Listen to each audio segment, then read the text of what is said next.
Good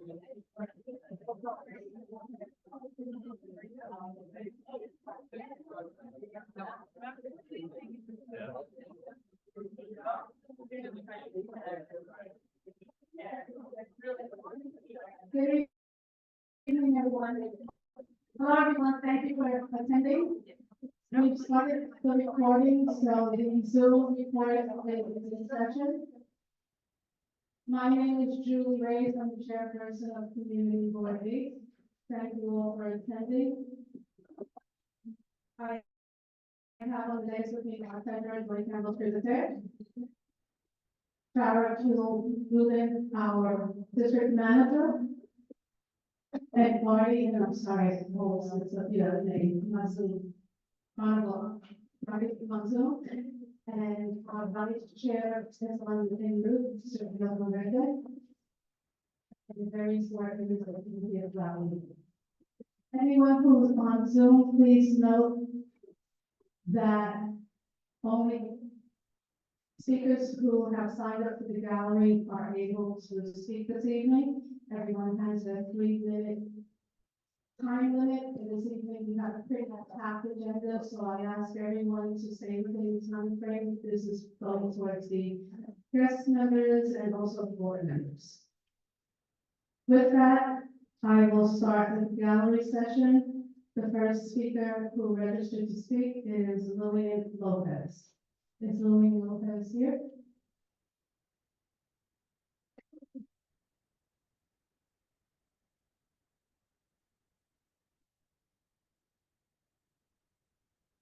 Okay, our next speaker is Daniela Del Giorno.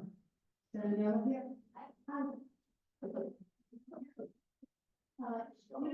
You can come up to the podium, anyone who's speaking, come up to the microphone.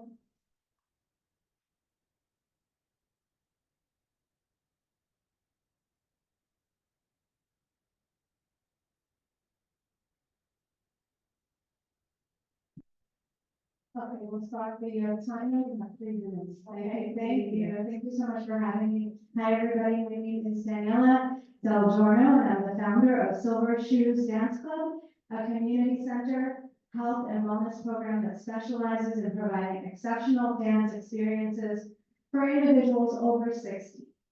We offer a wide range of social dance classes, workshops, and creative aging experiences tailored to meet the diverse needs of all of our participants. We currently provide a wide array of ballroom and Latin dance programs, both citywide and online. Weekly classes promote skill building and wellness while providing a positive social outlet for older adults. Today, Silver Shoes Dance Club has serviced over 300 adults citywide, and we continue to grow.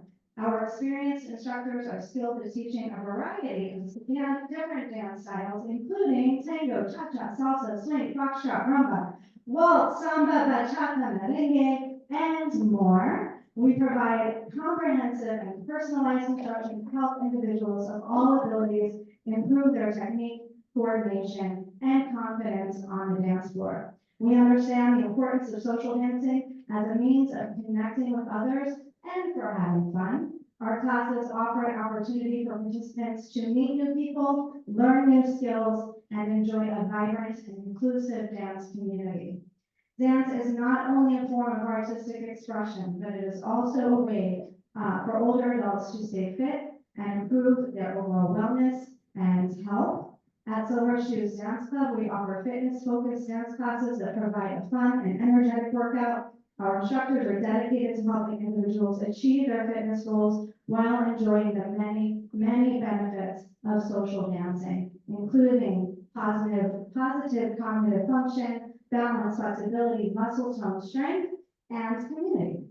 Silver Shoes Dance Club is committed to providing an inclusive, supportive, accessible, and inspiring environment for all dancers. We believe in fostering a sense of community, encouraging personal growth, and promoting the joy of dance. We truly believe we can build stronger and healthier older adult communities, one dance at a time. To date, we are proud to have had many wonderful partnerships throughout the Bronx and New York City. Some to mention include Riverdale Senior Services, the Riverdale Y Parkchester Enhancement Program for Seniors, New York City Parks Department, New York City DOT, Rockland County Office for the Aging, the Emerald Isle Immigration Center, Southbridge Senior Center, the Road Westchester, James Baldwin Outdoor Farmers Market, and the Brooklyn Public Library. We are always looking for opportunities of partnerships, grants, and sponsorships to continue our work throughout the Bronx and beyond. Thank you. Thank you. Thank you. We look forward to seeing you out there. Marble Hill, 4 o'clock on Monday. 4 o'clock, Marble Hill, Monday. 4 o'clock on Monday. Thank you so much. Our next speaker is Karen Argenti. She should be on Zoom. No, I think I'm speaking in instead. Are you training? Yes. Okay, thank you. Introduce yourself. Thank you. My name is Jane Sokolow, and I'm here tonight to urge the community board to vote yes to reject Mayor Adams' City of Yes for housing emergencies. I'm a resident of the Bronx, I live in Community 1-8, and I'm a member of the Bronx Council for Environmental Quality. My primary reasons are three. There is already a surplus of more than 200,000 unrented apartments in the city, according to the New York City Department of Housing Preservation and Development. Recent 2023 housing vacancy survey performed by the U.S. Census. I'm aware that many of these apartments may be in poor condition, but perhaps the mayor and the council should focus on changing the regulations that make it lucrative to leave spaces empty and encourage restoration of those that can be restored, thereby making those apartments available to those in need. Allowing what will basically be unchecked development within the city, which already cannot handle flooding and increasingly major rain events, will have even more impermeable surfaces for runoff, which will make the flooding problems worse. Thirdly, I believe there's a semantics problem with what the mayor refers to as affordable housing. Affordable housing to most of the general public means housing that is affordable to them for rent and living. I believe that the mayor is misusing the term because what he is referring to as affordable housing is housing and development that is affordable to the developers and builders to build. For example, eliminating the requirement that new buildings should have parking garages for tenants greatly reduces the cost of construction. That's included. So I'm urging you to vote yes to reject the City of Yes housing, which does not benefit the city.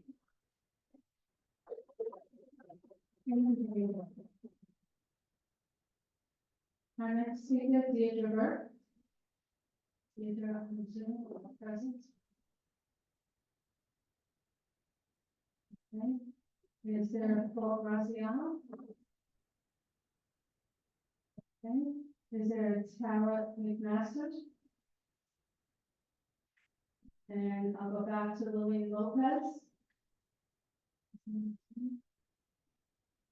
Okay, so that will close the gallery session. Is that a link? Lillian Lopez? Oh, this maybe you just closed. Come on back. Okay, so we got Lillian Lopez. It's a long one tonight. Sorry, I'm late. Absolutely.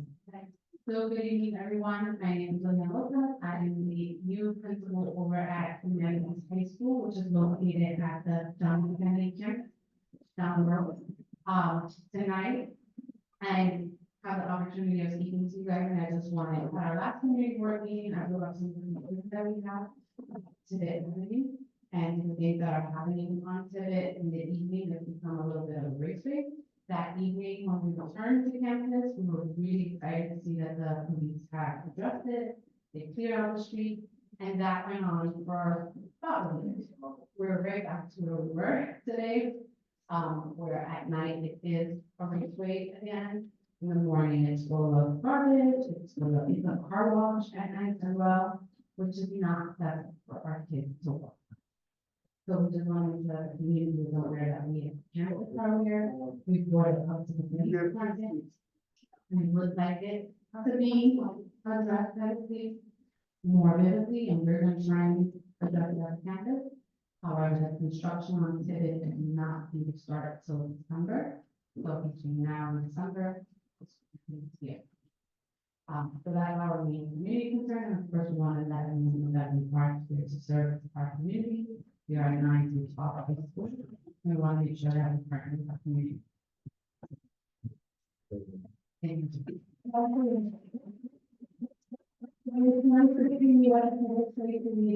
public safety chairperson, Peg Green, is still present, and he'll definitely continue to address the issue. Okay, so now we will go and take roll call.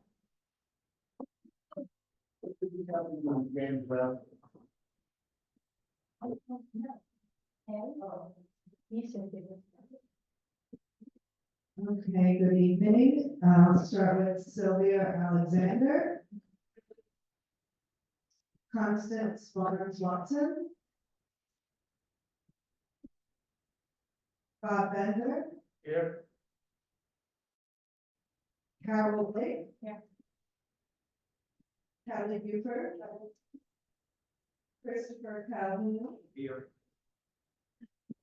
Sebastian Chitala-Lovely. Lee Chung.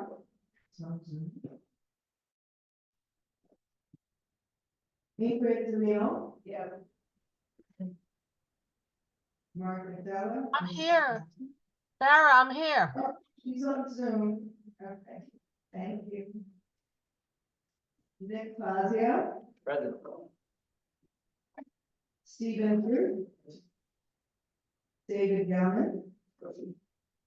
Marion Gibbs. Here. Rosemary Ginty. Present. Dr. Julia T. Gomez. Great. We'll be here at 7:30. That's what we said. Edward Green. Present. Rashida Hilliard. Here. Emily Houseman. Barbara Kell. Here. Okay. Rabbi Bob Kaplan. Josh Lamb. Present. Rita Pactulo. Here. Oscar Martinez. Here. Present. Chuck Vogler. Omar Murray. Joy Campbell Couture.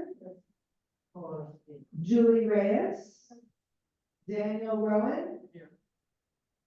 Georgia Santiago.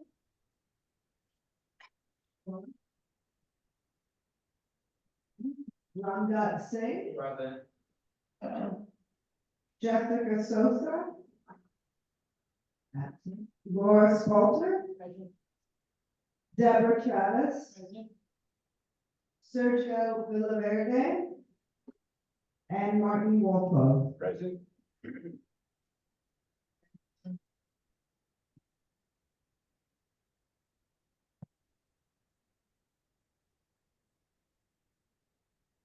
At least 25, so you have one. Thank you. Thank you, Kyle.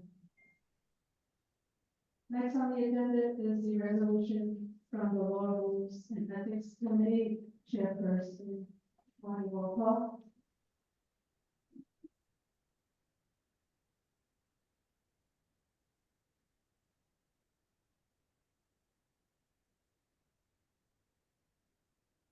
Here, okay. I thank the chair for moving this resolution up rather than the regular place, and it'll be self-explanatory as to why. Last month, we voted to eliminate the concept of extraordinary circumstances. And I want to note that of the 12 boards in the Bronx, only 2 of them still have that concept. Everyone else is you're present, and that's how you participate. The issue that was raised at LRE is that while we agreed, not a question of agreed, it's a question of law, that members of the board who are designated by their physicians, medical physicians, as ADA are counted in the quorum, even though they aren't present, as well as they can vote. And so this issue has been discussed by LRE. We felt that we did not come up with a good enough definition for ourselves, for the board, even though it's very clear that there's both state and federal law defining what ADA is. So in order to give us more time to understand what we need to do, we've taken the position that anyone who requests at this moment ADA, we will take a liberal perspective and say, fine, and this will go into effect from this meeting up through September when LRA comes back with a formal resolution. So what you have before you is a space keeper. From this meeting on, we'll be very liberal with the definition of ADA because there is a legal one. But from now until September, anyone who has requested ADA status will be counted as part of the quorum. Thank you, Marty. Does anyone have any questions, any board members? Okay, so, move to vote on the resolution. In 1 second. Okay, thank you. Okay, so those in favor?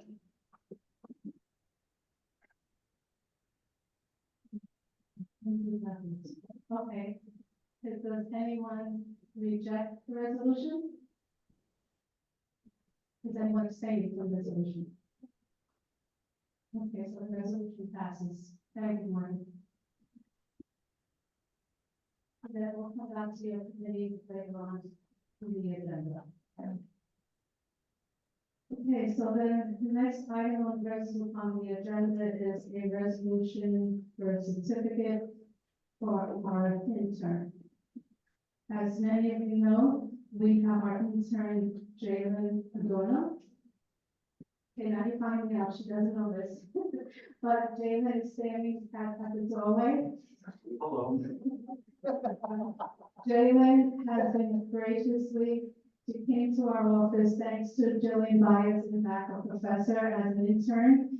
She interned with the Community Board Office from January 2024 to May 2024. And she was working on a few issues. She worked with the Housing Chairperson on the side. She was working with Karen Hardy, who got stuck up on me. And she's just been wonderful. She comes to the meeting, she assists us, and this is all beyond the time that she needed to do with her school.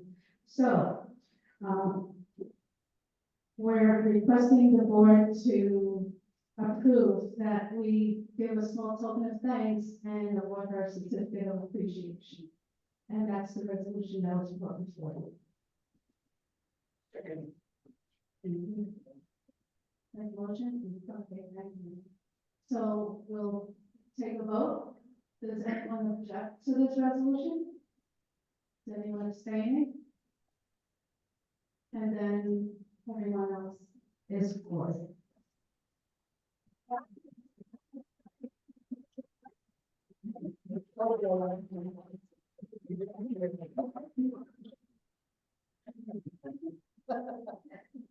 So we're going to present, since Jalen's here, certificate. So Jalen, we are going to present you with a certificate. I'll give the mic to our district manager, Farah Kiwanudu.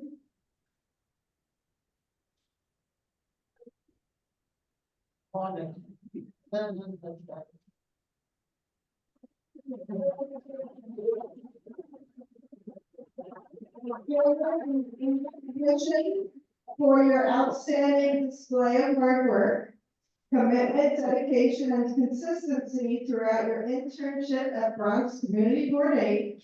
Your positive attitude and willingness to go the extra mile have made a significant impact on the outcomes that we've achieved. Congratulations on a successful internship, and we wish you continued success in all your future endeavors.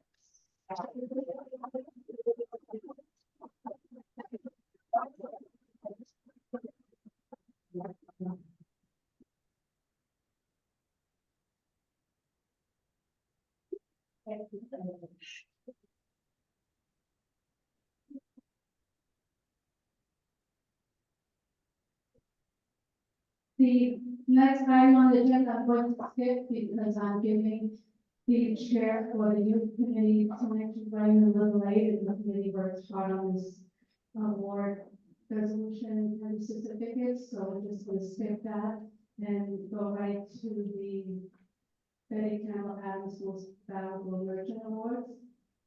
Betty Campbell Adams Most Valuable Merchant Awards. We'll have the chairperson of the Economic Development Committee, Dick Fazio.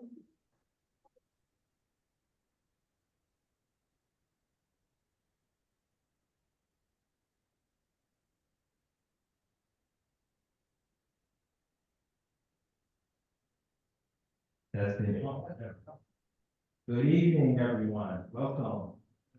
I am super excited this evening, not just because it's our last board meeting of the year, but that's part of it.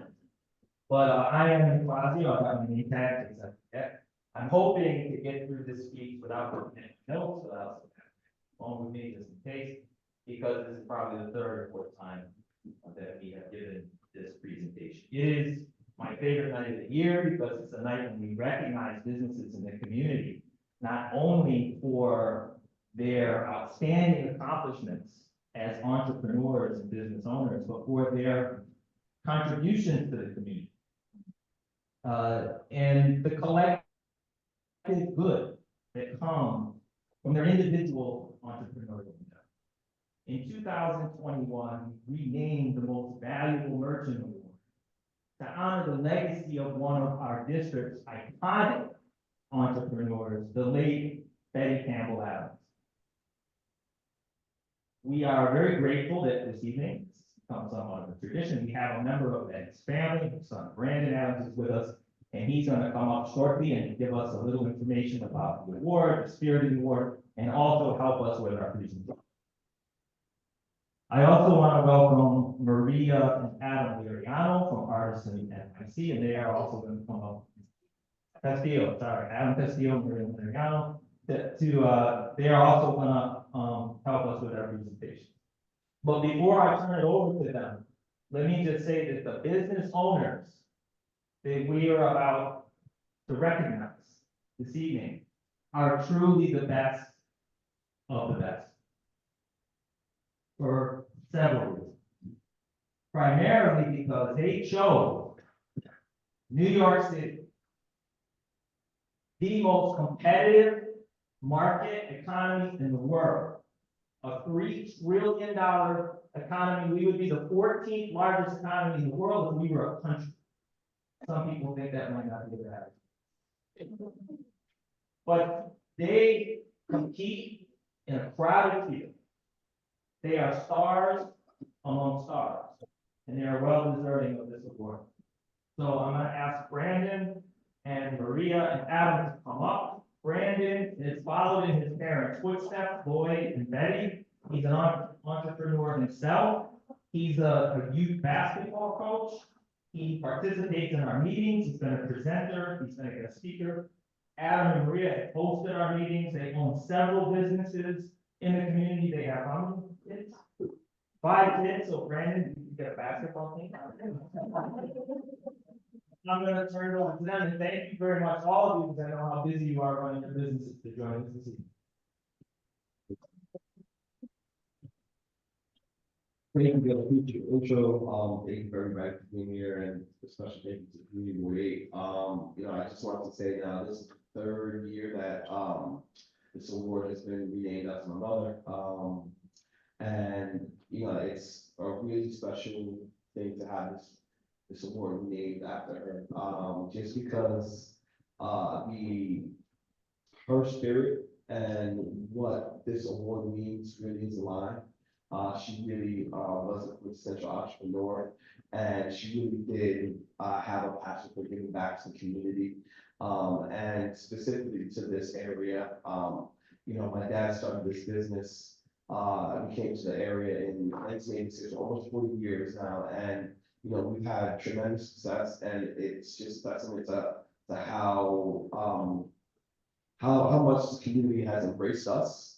And we try to return that in every way possible. And my mom really, she's really passionate about that. And I think that, you know, the award recipients, you know, I can speak for myself as a small business owner, as an entrepreneur, it's not easy. There's so many things that you have to deal with from day to day.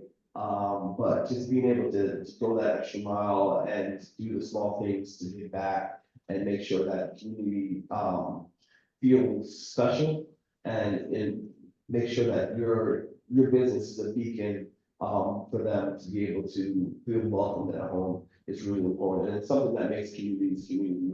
And in a big city like New York, it's really special if you're able to accomplish that. So without further, I'm going to announce two of the award recipients. And they're, funny enough, they're both in the same field.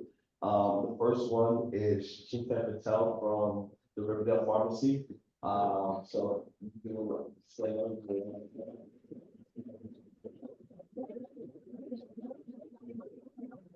Very good news. Congratulations.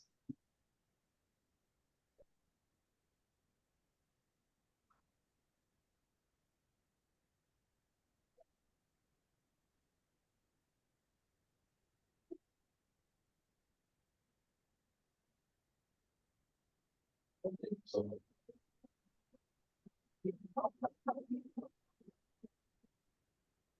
And the next business also in the pharmaceutical, lane, design pharmacy. You know, one thing about this business is really special. You know, they tout that the fact that it wasn't easy, that they did not go through the pandemic and, like our business, we were very proud of the fact that we were able to keep our doors open as well. And they've been around since almost 1980.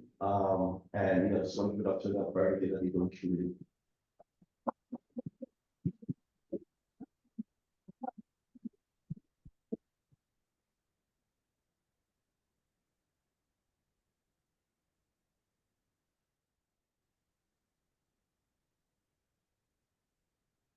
My mother's arms.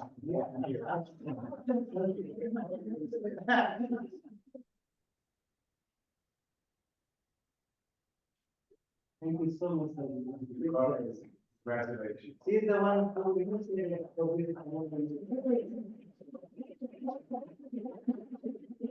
And whole hats off to the lots of them.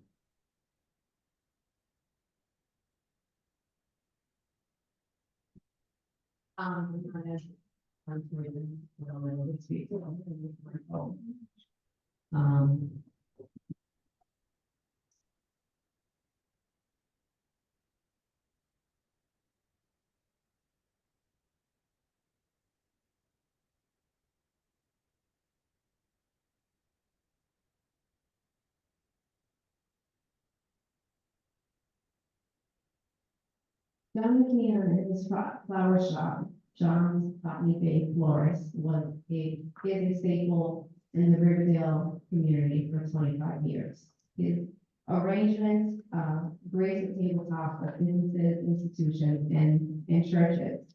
And if you were lucky, your own home. John was a caring man, so much so that he would plant and care for the trees in the Riverdale area and decorated the avenue for the holidays.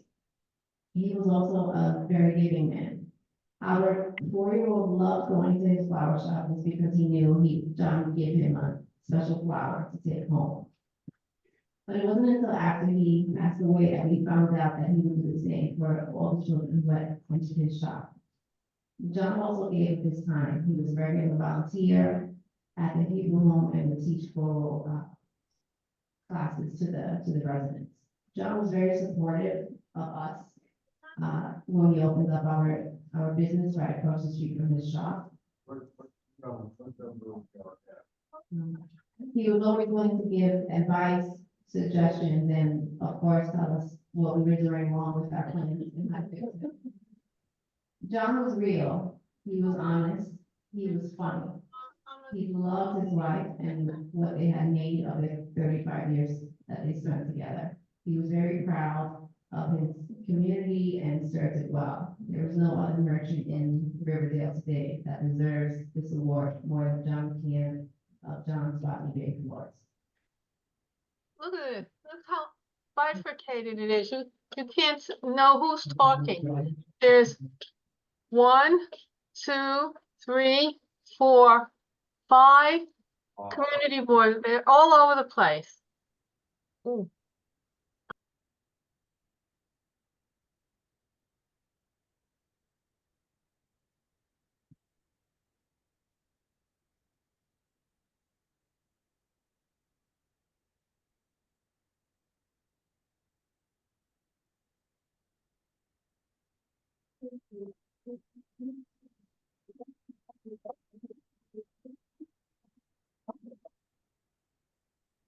Congratulations to all these boards.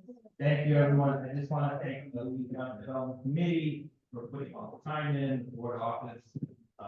Thank Brandon and Maria and Adam. I always ask Brandon to join us because he makes me feel taller. But I also want to thank the merchants, most of all the merchants, because we recognize, we understand the difficulties that you face, the precariousness of your job.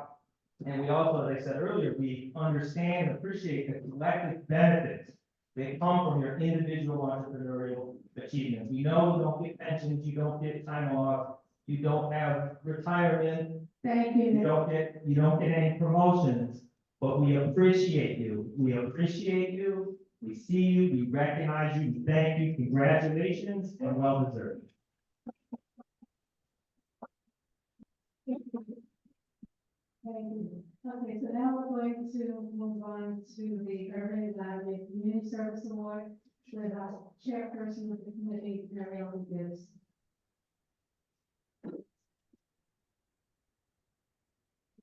Hi, good evening. Good evening to, the officers of Community Board 8, the elected officials, my fellow community board members, and to the community that come out tonight. I'm going to present the Irving Latimer Community Service Award. Irving Latimer was a beloved community board member whose passion was for civics and volunteering for our community, previous community service awareness. Volunteers support the people who are homeless, disabled. Some awareness, some awardees work, homeless and disabled. Some awardees work to improve our environment, our parks and streets. Volunteers have given free time to many ways to make better our community. I'd like to thank my committee who was so helpful. The committee was Sebastian, Barbara, and Kristen. And they made me chair of the committee, which I'm very honored. So at this time, I'd like to announce that Rachel Margolina, she submitted this award, and it was about the HRR Seneca, where they have meals every Friday. And it's so nice because you come together from every denomination, every community member was always welcome to have a meal together. And it was so nice because you can have really nice discussions. It was always a really good topic. They made you feel so welcome. It's such a beautiful experience. And at this time, the award was given to James Lappin, but the rabbi why that until we can't be moving. So based on your okay.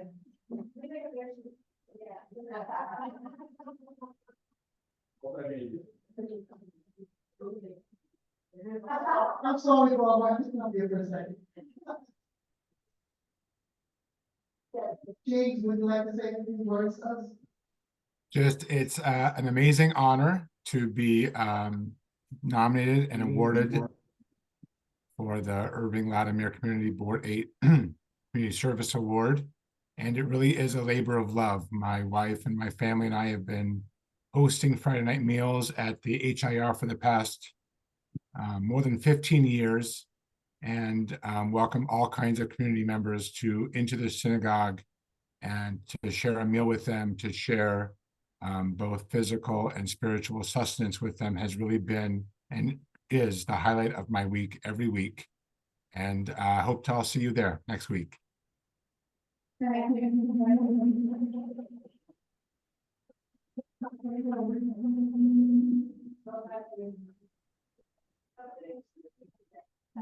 They remind themselves, we don't see you again.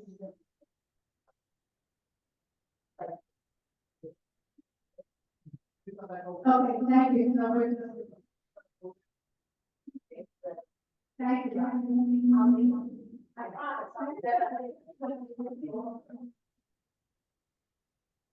Thank you, Maria. Thank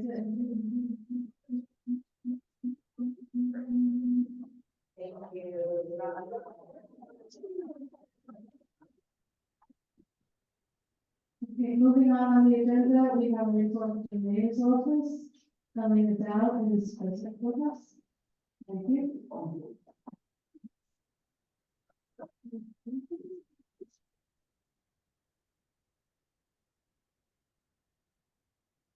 Don't give me everyone, well, you made you feel tall, so we think that they're making feel really fat, but this is kind of shit, and got it. Hi, good evening, everyone, my name is Alina Dow, I'm the Bronx Borough Director, of the Mayor's Community Affairs, for anyone that I'm not familiar with. I just gonna keep it quick, because I have a long agenda. It's summertime, I am not going, some of us are ethical, if you need me, please do not hesitate to contact me. I will always share my phone number if you guys want to try it now. My number is 914-446-8393. My email is adow, which is DOWE @cityhall.nyc.gov. I just wanted to start off with that, and then I did want to let you know, obviously, the mayor, the city of Yes is something that you guys have all, every single person in New York City after right now is focusing on city of Yes. A lot of community boards did share some of their votes. I hope that you guys are also, involved in the process and coming down to your voting. And in addition to that, right now, we're also having the revision charter commission, which is taking place, and I'm encouraging everyone to sign up. I did share with the community, with the district manager, all of the schedules. You guys don't necessarily have to go in person. It doesn't matter which borough you join, you're still able to ask to be able to speak. So I encourage everyone to do that. Right now, coming down at the end of the summer, there's so much happening. But I will say there's going to be amazing events taking place that the mayor is putting on. And if you can, please attend them. And other than that, I just want to thank you. Actually, I don't even know Jonathan LaFleur, and I started crying just because, probably mush, but, when you think of business and communities, that's what it's really all about. And so I got emotional. Sorry, you guys. Happy summer. Does anyone have questions for me? Okay. All right. Thank you, guys. Thank you.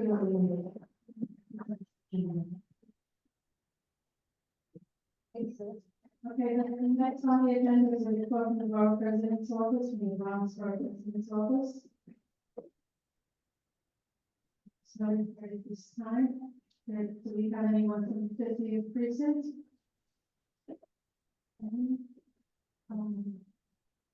Is council member Fiona Sanchez in attendance? She's not in attendance, but she did come and speak to the housing committee recently, and we're very appreciative of the vice mayor about that. Is council member, excuse me? Okay, we're looking for the member itself. The representatives will speak at the end if there's time allowed.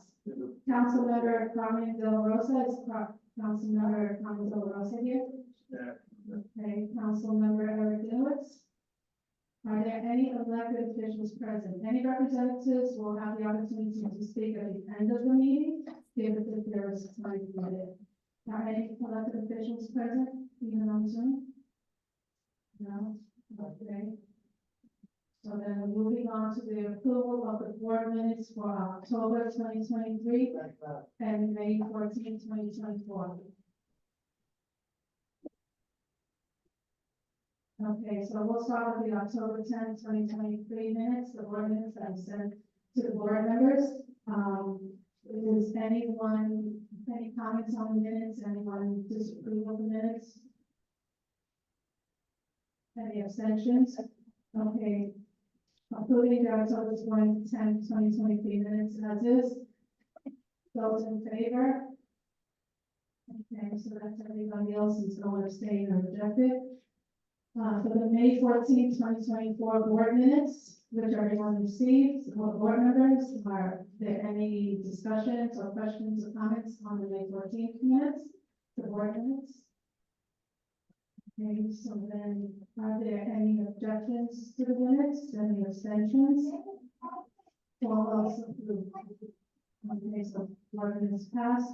Discussion on the executive committee minutes of May 1st and June 5th. We'll start with May 1st, the executive committee minutes. Any discussion? Okay, so then we'll move on to June 5th, 2024. Any discussions on the executive minutes? Okay, so then we will move on to the chairperson's meeting. Yes, go ahead. Okay, please, Robert,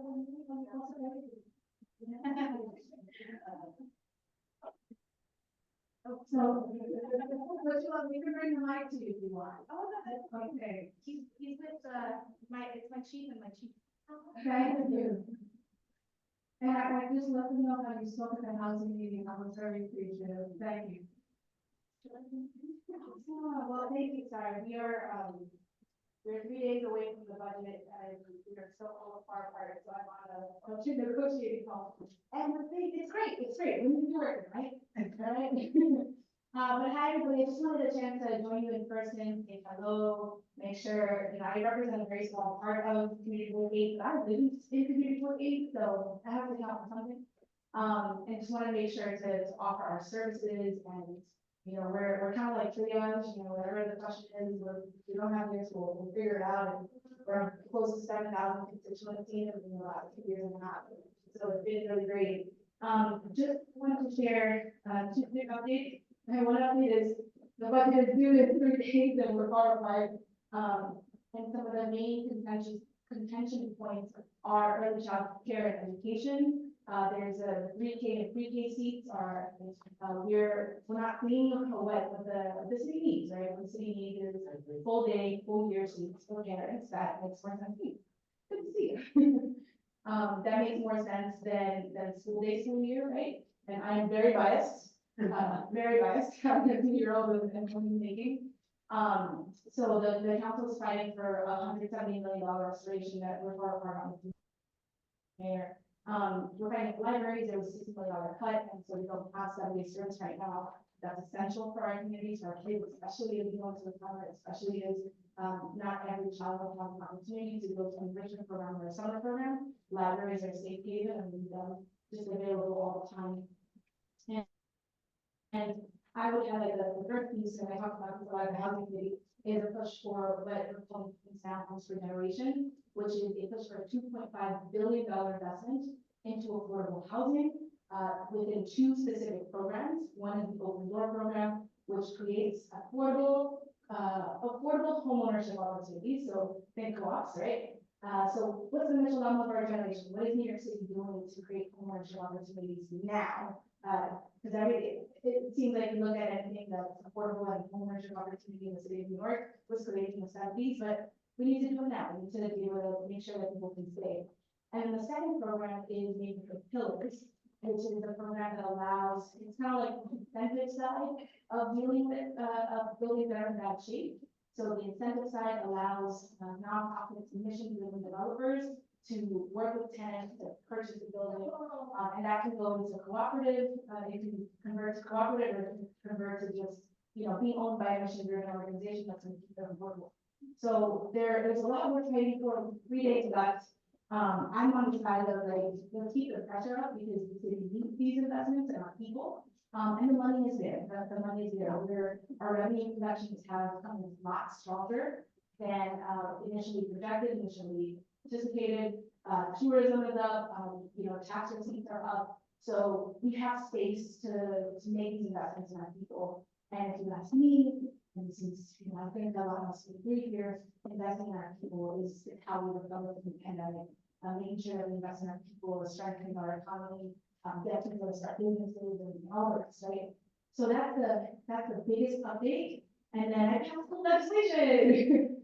There was a building collapse in my district, fortunately in December. And it just highlighted the fact that the Department of Buildings is a reactive agency, it comes when you call 911 or when there's a disaster. And so the bill that we passed last week, Control 904, or what we're calling this Buildings Lead Terrorists after the building collapse, Buildings Lead Terrorists after Integrity Act, converts the Department of Buildings to a proactive agency so that they're using all the data at their availability and disposition to proactively inspect and proactively enforce. So that everything from the building condition, age, all that, to for the contractors, for the companies that are doing work in the properties, and if they have a bad history, if they have a bad track record, bad disciplinary records, all of that is going into a sort of formula that is then built so that DOB can act upon the buildings and proactively enforce. So I'm very proud of that. We worked really hard on it. The tenants, I mentioned, are actually very supportive. They said, let's make sure this can never happen again. And we can never make sure that something never happens again, but this really brings us in the direction of safe and safety. So thank you for giving me space. And I'm happy to be here. My boss is here, my little boss is here. Just, yeah, happy to answer any questions and happy to. Thank you so much.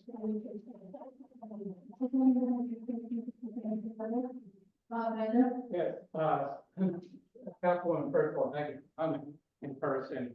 Has the mayor taken a position on the homes now proposal? You can hear me, right? Yes. I'm very loud. We had not, we've heard, so the Deputy Mayor Maria Torres Springer actually created the Open Doors, the Neighborhood Pillars program. So she's a little biased and that helps us. But they have not taken a position. We have made negotiating progress in the sense that, oh, thank you. All right, I want to see all of them. We have made negotiating progress in the sense that they're updating the term sheets, right, changing reimbursement rates, changing, allowable, just the mechanics of the term sheet, so that's progress. But we're still have a handshake on the housing. Thank you. Thank you, Emily. You mentioned in the budget about extended year fees for pre-K and pre-K. Are you looking to recover the money so that this is still eligible? But if that doesn't happen, then I'm twofold. If that happens and they don't extend the funding, then does the income eligibility grow smaller? Or if you are able to extend it, does that mean you can make it maybe universal, like the school day, school year seats are? Yeah, so the goal is universal. The goal is universal extended day, extended year, you ask the council. I mean, we started a pilot program last year, expanding access to extended day, extended year. What is the case right now is that if you apply and there was a seat available for you, you're on the waiting list. And that's essentially what will continue to happen. You're on waiting lists until maybe someday, right? You get lucky. So, yeah, I mean, I don't know where we're gonna land on. But universal, not income eligibility based. Universal, that's cool. Yeah, that's cool. Thank you. Any other questions from the board members? Thank you very much. Okay.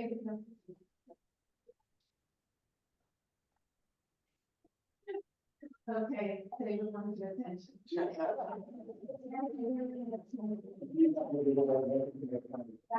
very true. I'm gonna take advantage of it. And make sure you get the baby outside or something. I will take that. Okay, next on the agenda is the chairperson's report. I will say, look at the executive minutes, and then we have renewals from the.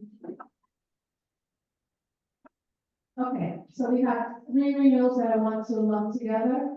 A renewal for the Special Committee on Racial Equity, a renewal for the Special Committee on Veteran Services, and a renewal on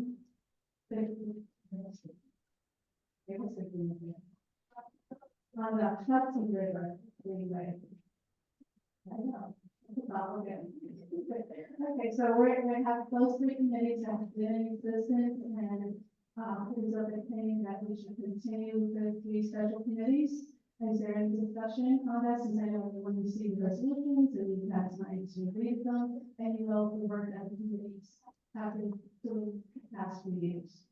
Any questions from board members? Okay, so we'll vote on it. Any objections? Any abstentions? Okay, so then it passes. Thank you. Now, I have another resolution that just came in after, so I'll give a little bit more information on that. Yesterday, our district manager, Kara Rubin, was notified that we are able to ask for a stipend to have a summer intern. All our interns, I believe, have always been unpaid. So we're able to obtain a summer intern for approximately $2,000 for a summer. That would be the budget. So we're asking that the community board approve the appointment of the summer intern. They will. Thank you. Any objections? Any abstentions? Thank you very much. And that is it for my report. Other than that, needless to say, I want to thank every single board member for everything that you've done throughout the year, the hard work that you've done, and the assistance that you've given me.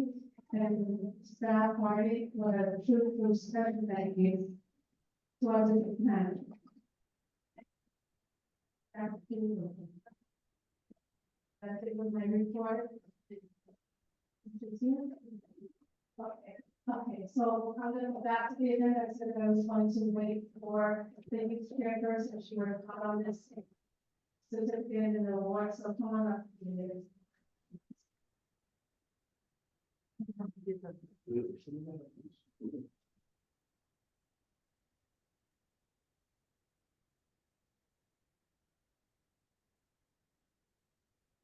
Apologies for my tardiness, the bus was a bit further from here than the map made it look like. Okay, I needed to look out. So I submitted two resolutions to board to come back to the board. We've been doing this for before I was chair, so at least 5 years. It's designed to recognize you for overcoming something, and let's be honest, since the pandemic, who isn't? They're very much the same resolution with a different name in it. I'm not going to read it to you unless you feel very strongly that you'd like story time right now.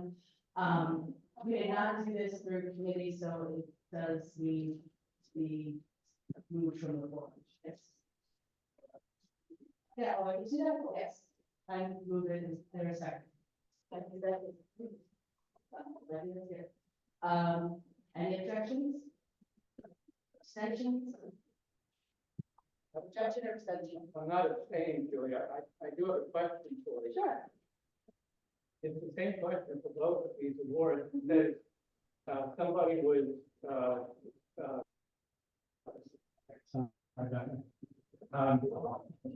it says supported by the sponsoring agency for both of them. Yeah. But it doesn't name the sponsoring agency for either one. So that's not oversight, I believe there will be HCC. It's like the second time I've written resolution, so I apologize for skipping some details. So okay, agency. Okay. And no, I'm not going to object, but in the future, the outstanding contributions are mentioned, but none of the outstanding contributions are identified. So it would be helpful to have that information. I will pass that on to whoever the next youth chair is, since it's not on the meeting next year.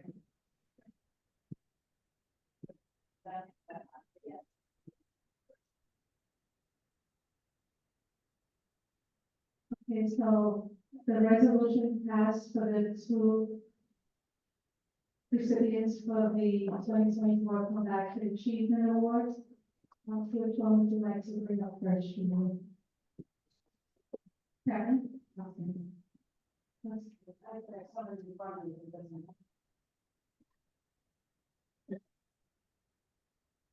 Mayor Summer Johnson.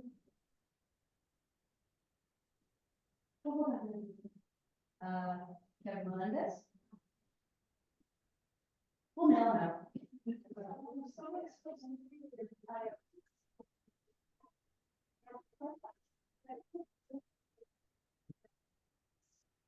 guys.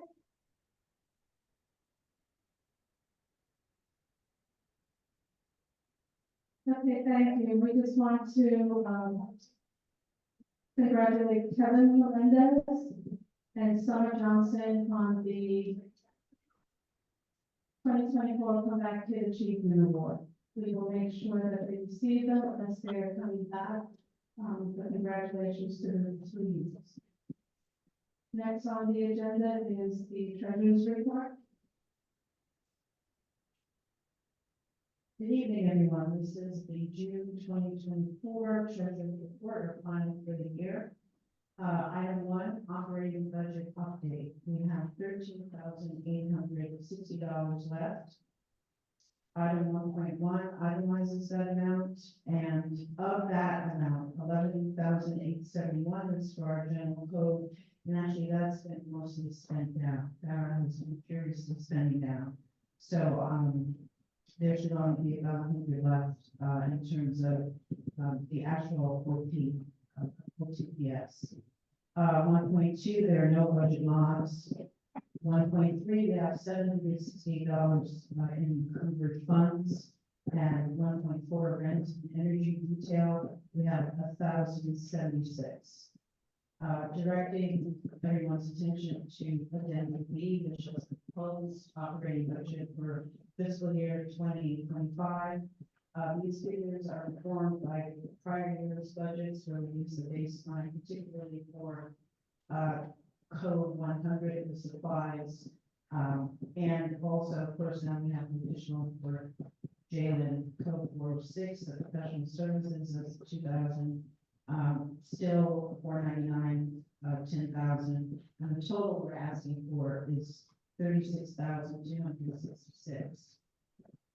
The resolution reads as follows: based on the current needs of the office, the following budget is recommended for fiscal year 2025 for Bronx Community Board 8 by the treasurer and board chair, whereas the treasurer and chair of Bronx Community Board 8 prepared a projected operating budget, which is below, for the board's expenses for fiscal year 2025. Be it resolved that Community Board 8 approves the projected operating budget for fiscal year 2025. Also, I neglected to add that there was an error that was not corrected before printing. Item 1.1, it makes reference to there being 10,000 option code 499. Of course, that should mean 0. And that is the treasurer's report for June 2024. Yes. Okay, thank you. So now we'll move on. Yes, I'm sorry. Okay, so we're going to vote on treasurer's report. Any seconds? Second. Thank you. Okay, any objections? Any extensions? So all in favor? Okay, it passes unanimously. Thank you. Now we'll move on to this report. Director Rubin. Good evening, everyone.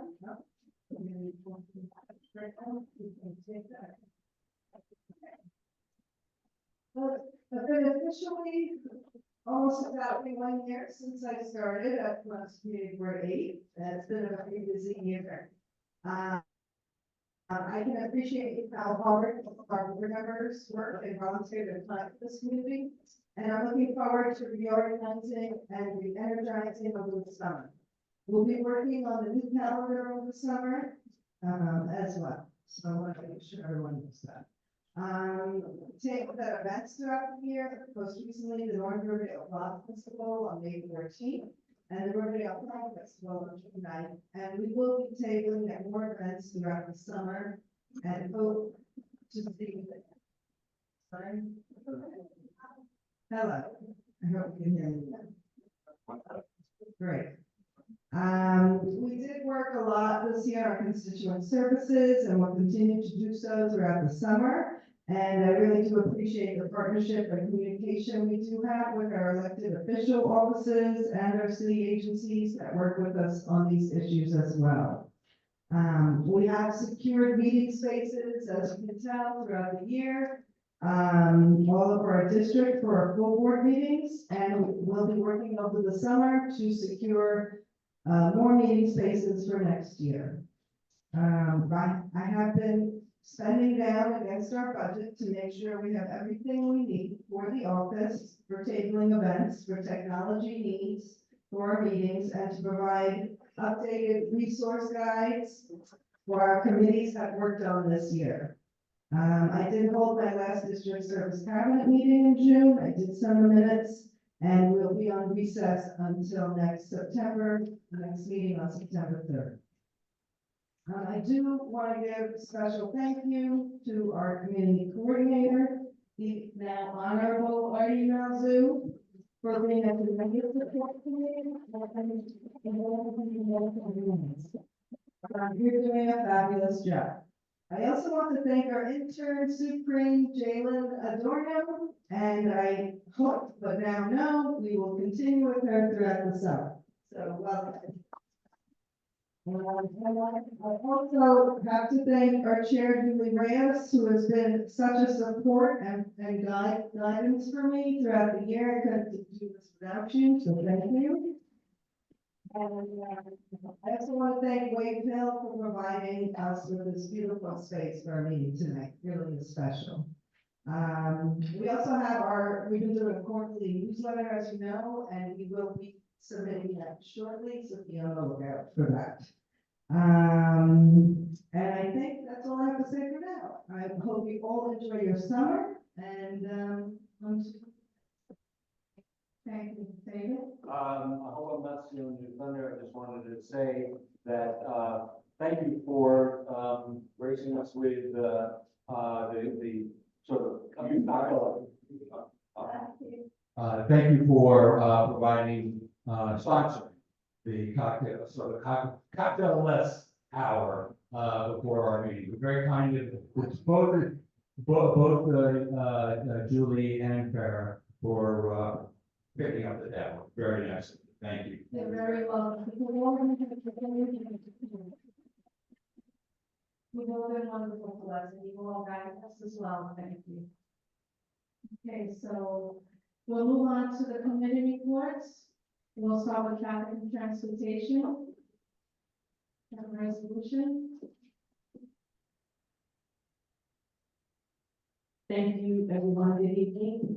I refer everyone to the TNT minutes of the June 20 meeting. At the meeting, we did approve unanimously the staple application for Northeast Bronx Daycare Center at 5401 Post Road. And with that, I will make a motion.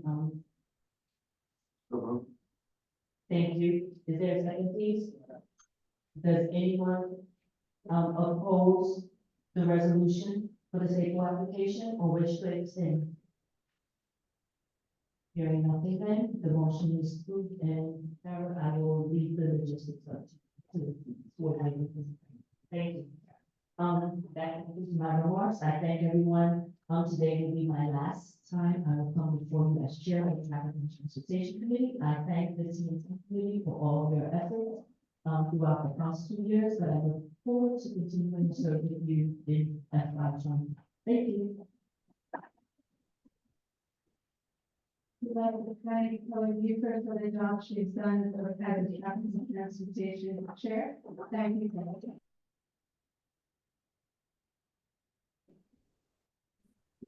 We'll move on to public safety, Ed Green.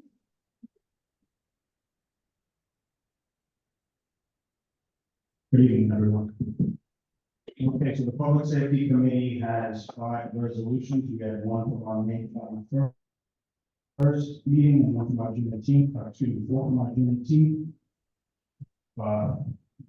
4 renewal applications and 1 new application and temporary retail permit. The renewals are all for full liquor licenses, liquor wine, beer, and cider, and first is Kabbalah at 3732 Riverdale Avenue. A1J1 Restaurant at 5977 Broadway, Moonstar Grill at 3519 Johnson Avenue. Coat Wine Bar at 5639 Marshall Avenue, and the new application and temporary retail permit is for Chef Rose Caribbean Restaurant at 205 West 231st Street. For the new application, the applicant signed a two-way closing agreement, agreeing to close the first year of operation. And all, the 50th precinct had no issues, no complaints, about any of the, renewals. And the Public Safety Committee approved all of these applications unanimously. So I'd like to, vote on them in a block unless anyone has any objections to that for all 5 applications.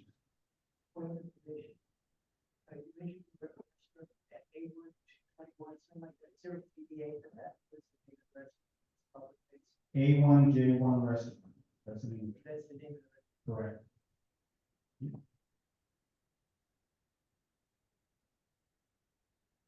Anyone have objections, can we vote on this in a block? Is there any-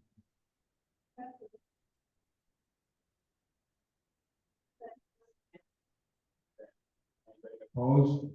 Any abstentions? All in favor, I guess. Okay, so that's it for a resolution. I just wanted to mention one other thing. So Public Safety Committee got a letter, surprisingly, to me anyway, from New York City Police Commissioner Edward Pavon. And I felt good about getting a letter because they basically just said, you know, thank you for supporting, thanks to the committee for supporting New York City Police Department. And we had no correspondence with the police commissioner, so I don't know if Alina, where's Alina? She's still there? I don't know if she had anything to do with that, but it was really nice that it made it, and the reason I like, especially thought it was good, is because it means that people listen, you know, to the concerns of our community, and, you know, hopefully if we have more concerns, it'll reach people in that places, so thank you for our guardian angel, whoever's getting the police commission to, send us a letter, very nice letter, thanks, everybody. Thank you, and thank you all for your work with public safety. Very impressive that. Okay, we'll go to Laurel's Antics, Marty Walpole.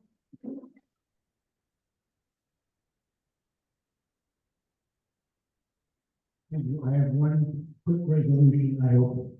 We brought to our attention by the New York City Club that a bill was brought before the state senate. That would, well, basically, the law has always said that distinguish between elected bodies and those bodies that are advisory. This bill brought before the Senate declares us as community boards as advisory, and as such, decided that rather than holding us to a quorum of 51% of membership, it would be okay to have a quorum of 25% of membership. LRE looked at this, was not pleased with the prospect. We did not like the idea. So we, on our own, sent letters to our local elected officials suggesting that they vote against it. In the course of the calendar, and the reason the City Club sent to us is because there was a quick end of the session in Albany, and this response was needed quickly. And so we sent those letters stating in the letters that the community board had not yet met, and will be a resolution for the community board for official position. Having said that, I note that the Senate voted 58 yes, 1 nay, 1 absent to excuse. There was enough time for the Assembly to take it up. But I now present to the community board resolution so that we advise our elected officials, in spite of that vote, that we do not believe that we need to be a quorum of 25, if we were at full 50 membership, a quorum of 15, 12, 15, and we want to be regarded totally as majority. If this were to pass, then we'd have to change our bylaws, because our bylaws say 50%. So that's the resolution. Okay, thank you, Marty. Any questions? Very good. And then, So it's stable for this, it's stable for this legislative session, correct? What happens over in September, I don't know. If it's dead, or it has to be revived, Thank you. I don't know. But the fact is, it's stopped now. No assembly vote, no passage. I had the same question. So just I can follow, so then, I mean, we don't have the full text of it at this point. I know there was a sense of urgency. I'd be happy to send, I have it with me here if you want to see it, but, the issue is very clear. We are advisory, there's no requirement. There's no requirement for us under this new law, if it passes, a quarter of our membership is all that's needed. Apparently, there are boards in Manhattan, came from Manhattan State Senator, maybe there are boards in Manhattan that are having difficulty. The fact is, we've never had a problem. We may have had committees that didn't have forums, but the board has never been short of a forum. Is there a reason it's gonna be tabled, so we have all the information sufficient time, since the urgency filed? It can be tabled in that you pointed out, the assembly is not coming back until September. I'd be happy to send it all out, perhaps I should have, but I think it's very clear. I would ask if that, voluntarily. Give me the argument. Right now, if you want it. Thank you. Okay, so you're tabling it, Marty? Or are you taking a vote? of the board. Excuse me? If that is the will of the board. Okay, so then let's vote on it.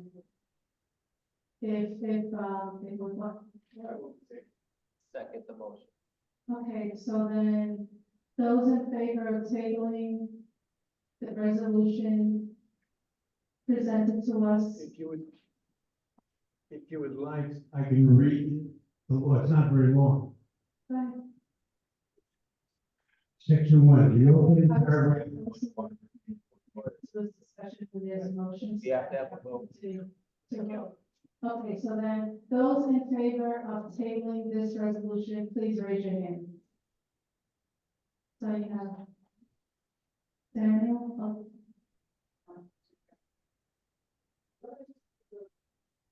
Nick, put your hand down. When she said your name. When she said your name, please put your hand down.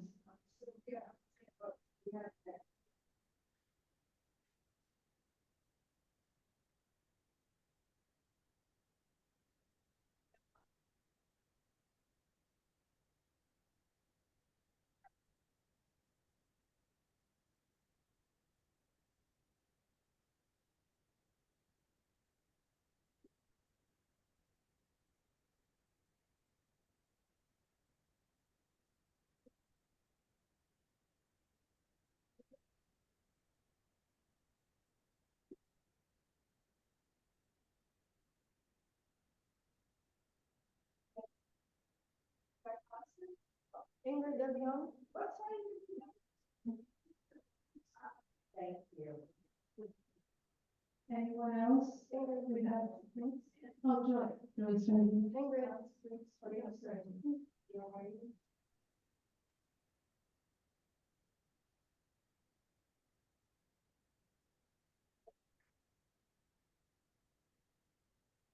Ingrid. Ingrid.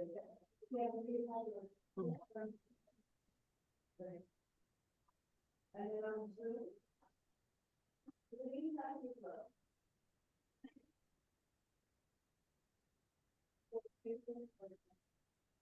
Lee, do you want to tell me one more who's ethics? Resolution?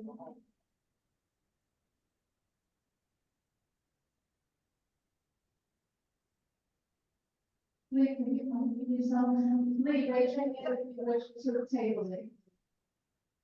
Julie, are you talking to me? Yes.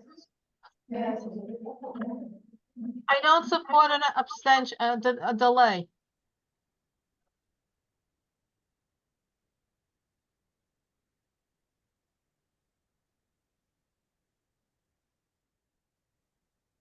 Georgia, do you wish to table the laurels and ethics? Yes.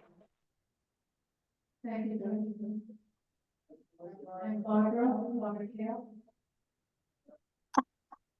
I'm a little torn. Let's table it. Okay, thank you, Barbara.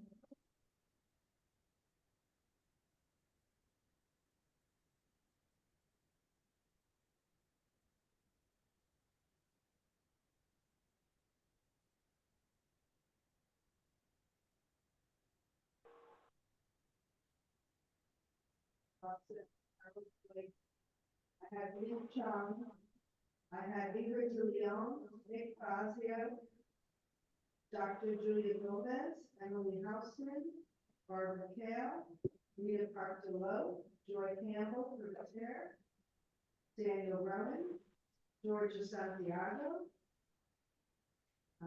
Ramdas Singh, and Sergio Villaverde. So that's actually 14 that I missed.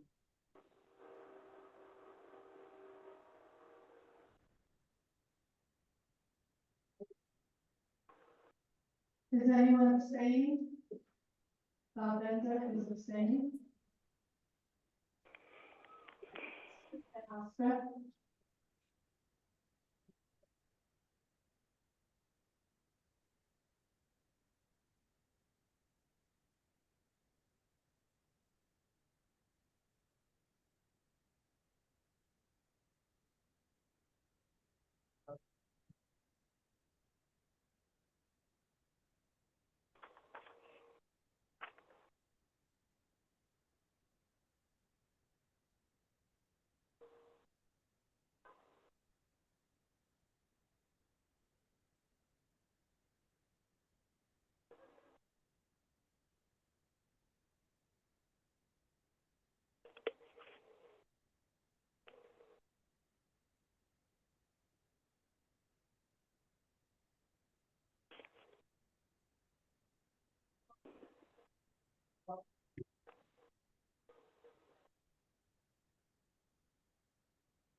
Do you have any other reports for local methods?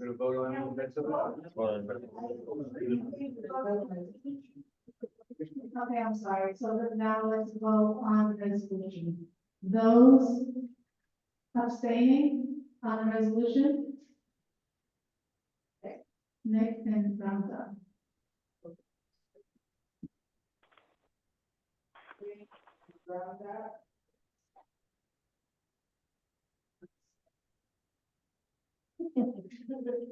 Okay, the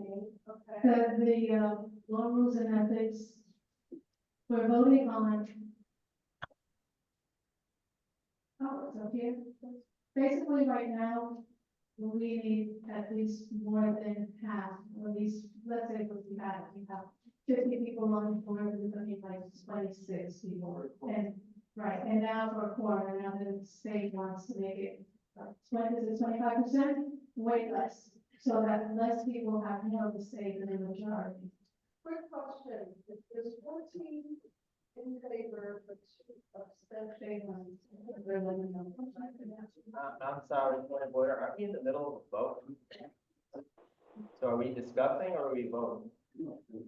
Well, I'm a little unorthodox because I don't want board member to vote on something she's not clear on. Then we shouldn't have called the vote, we should have had a longer discussion. Well, we're doing it now. So are you, Okay. Rashid, are you ready to vote?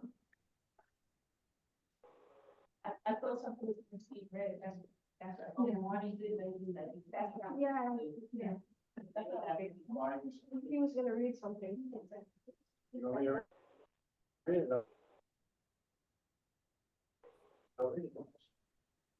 Right now, we're taking a vote. We're voting if we want to accept the Law Rules and Ethics Committee's resolution that states that we are against not having at least 50%. The state right now, the state senate wishes that the number for a quorum be less, so that we will have less of a say in anything we vote on. So if you want less, well, I can't say that because I can't take personal decision, okay? So we're voting on if we want the quorum to be less. If you want it to be. That's what the resolution is. Well, maybe she's like me, she's blind, can't see, because I can't see that. So now we're gonna vote. Okay? So where are we at on the vote? Because we have to say if yes to do, we're gonna do it. We have 2 abstentions. Okay, so who is for the Law Rules and Ethics resolution that we keep the quorum as is and not diminish our. Okay? I have gentlemen and I have four. I have, Daniel and Emily, hold on, please. Daniel.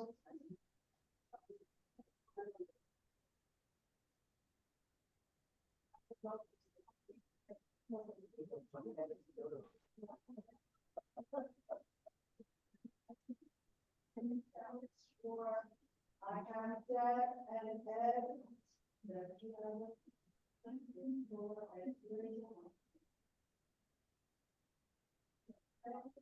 I have Lucinda and Mary Ellen.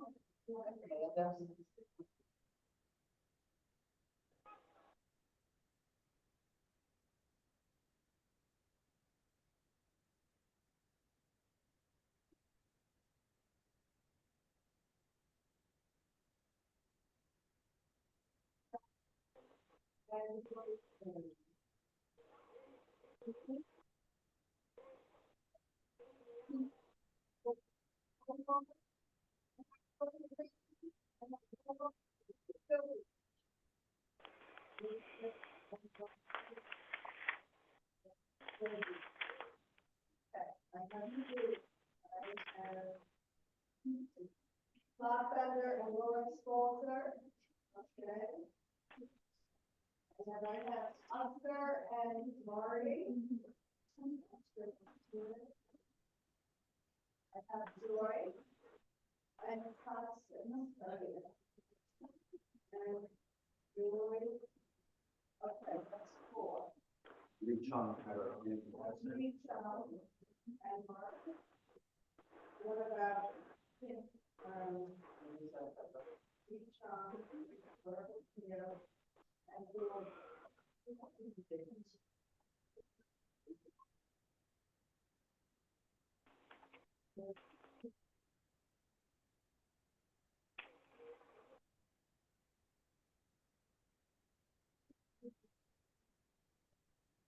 We vote on the resolution.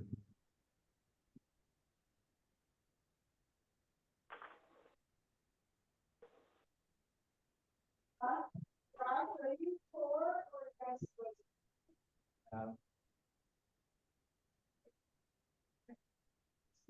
You're against?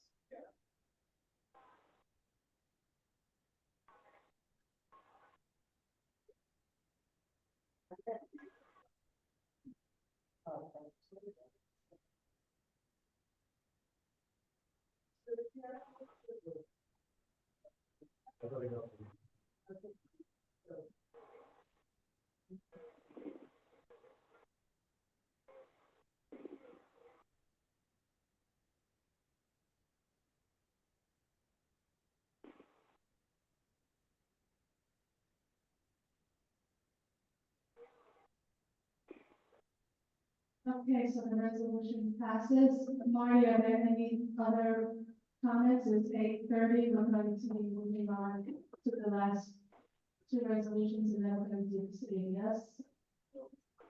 It's done? Okay, thank you. Is there a, resolution from Monkeys?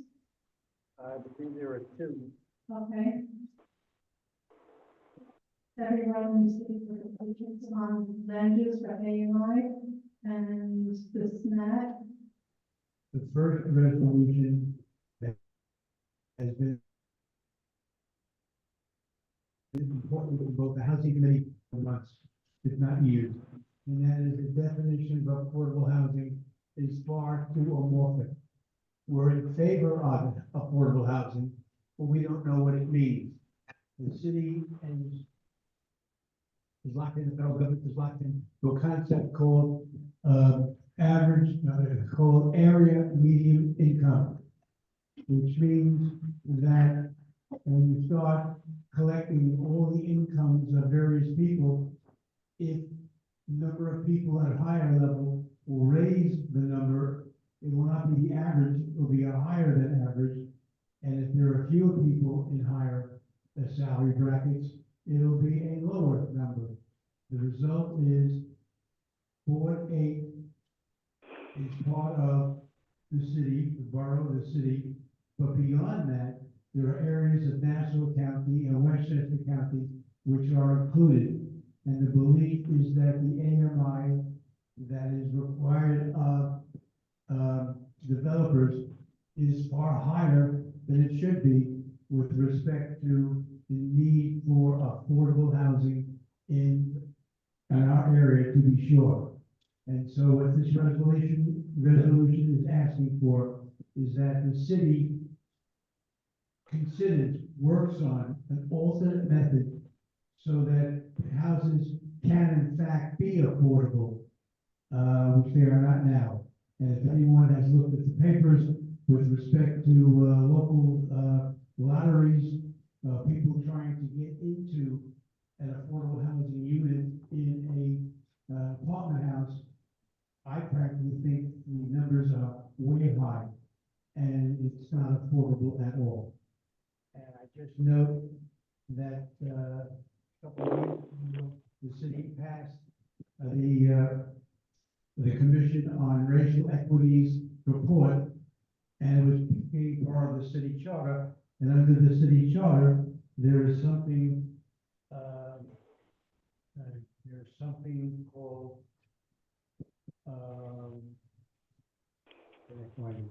there is a calculation done by the city that does local averages and local medians so that it becomes more realistic. And what I'm suggesting is something already exists that could be far more usable than AMI. This resolution asks our city council representatives and the city council in total to reconsider how AMI is used and finding an appropriate replacement. So affordable means affordable. Okay, thank you.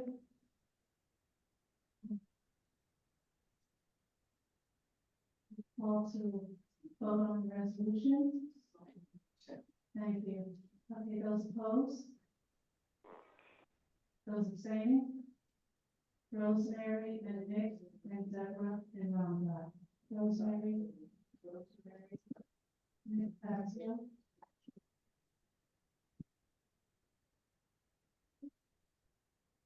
Fazio. Thank you.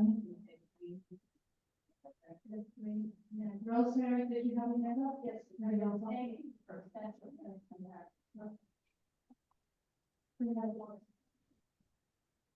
Sorry, you are.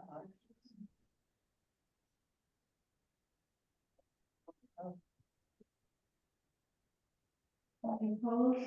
No opposed? And then the rest are in favor?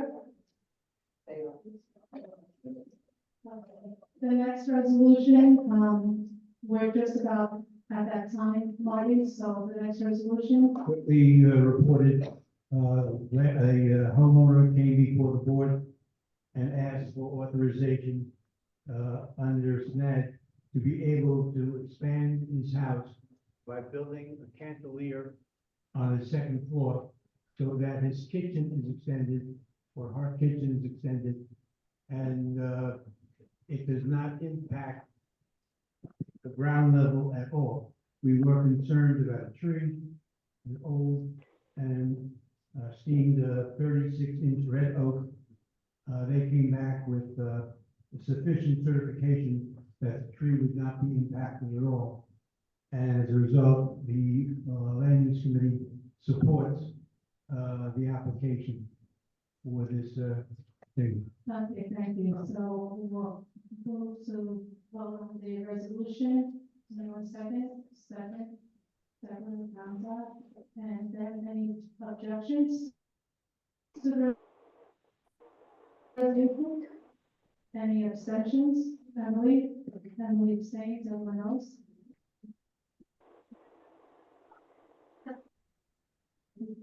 So that everyone else approves, there's no objections, one abstention, for the rest of the. For the members on Zoom, if you, object or abstain, raise your hand, or say something. Thank you. Okay, that's it with the resolutions. Thank you, Marty. So we're going to go on with the Parks resolution. Good evening, everybody. Refer Refer you to 10 minutes for setting a phase on what the Parks Committee has been up to. We hosted the Historic House Trust at the last meeting regarding the Van Cortlandt House Museum and attempting to get equity there with the Danes National Society of Colonial Danes who currently operate that.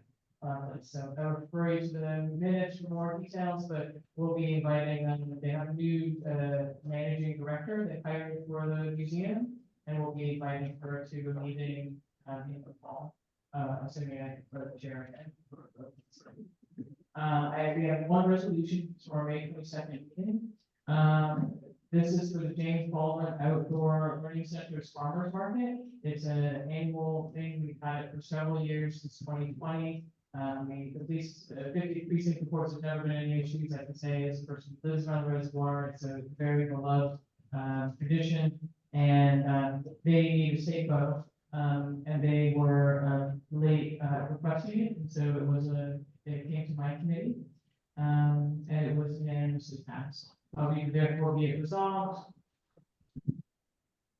Bronx Community Board 8 supports the street activity permit for the partial sidewalk closure on the closed slip lane and within the green space bordered by Golden Avenue, Cedric Avenue, and West Montclair Parkway South, as requested by the James Baldwin Outdoor Learning Center for the purposes of Farmers Market. This is next to the Whitney Clinton High School. It will be every Saturday, and it has already started. It started last Saturday, so any questions?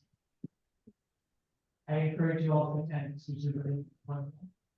It's okay to vote. Okay, motion to take a vote. Sorry, committee, so let's just vote, take a vote. So is anyone, Any opposed? It's kind of fun, Mary. anyone object? Any objections to the resolution? And any abstentions? So then all in favor. And thanks, Deb, for taking that on the committee. Oh, gotcha. Thank you. Thank you. Okay, so now we're going to just go to the nominating committee and then we're going to do the city of yes, and then we're going to do the committee reports, all in 25 minutes. So the nomination committee, the chair of the committee, Laura Spolter. Hi. First, I want to thank the members of the nominating committee. Whoops. First, I want to thank the members of the nominating committee.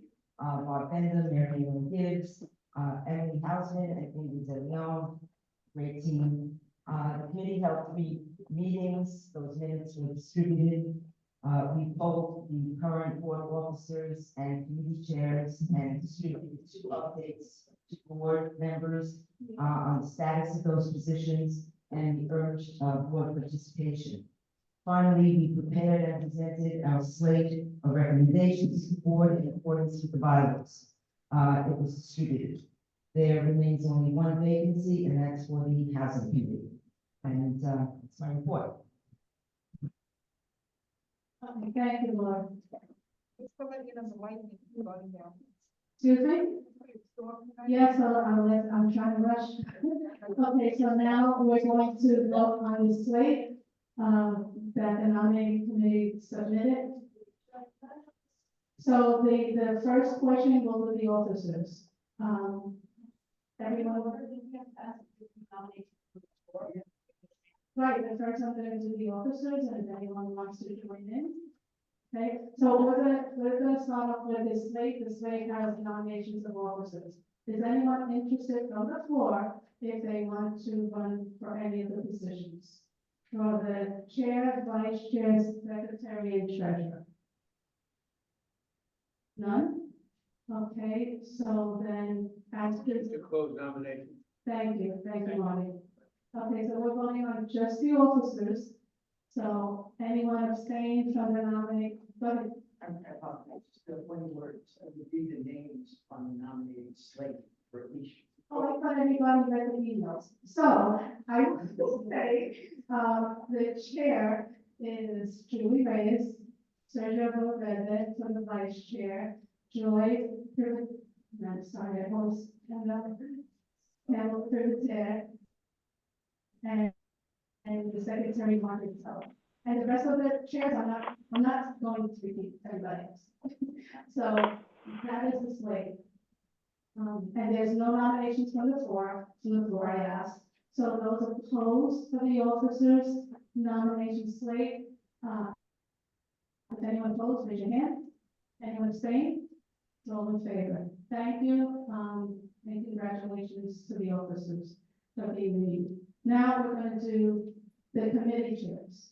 The committee chairs, the nominating committee has one position that has two candidates for the aging committee. I'm going to put that aside.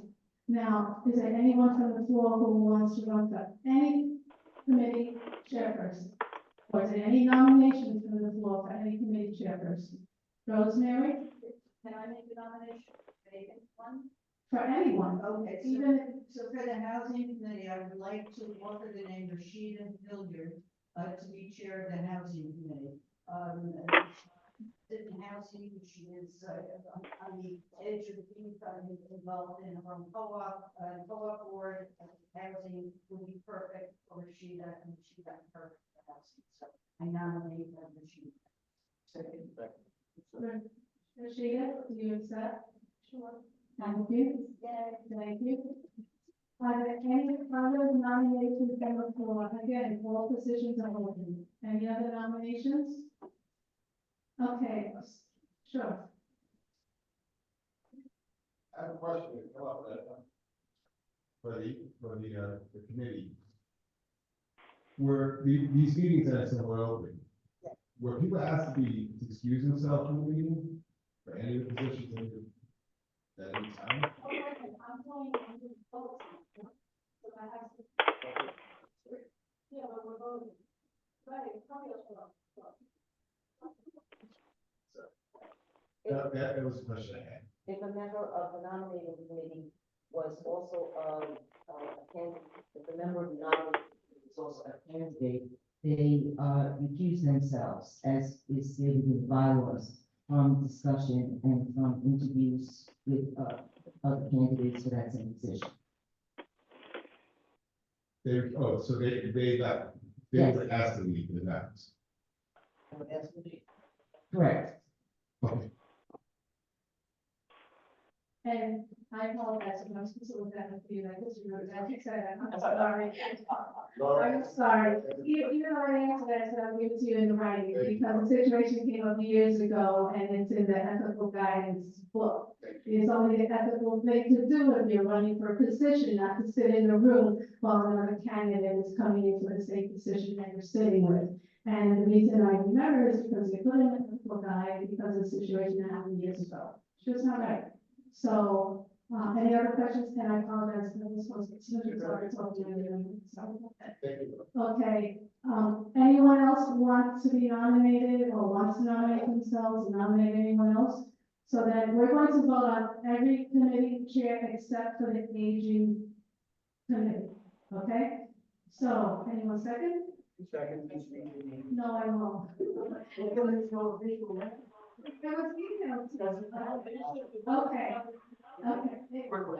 okay.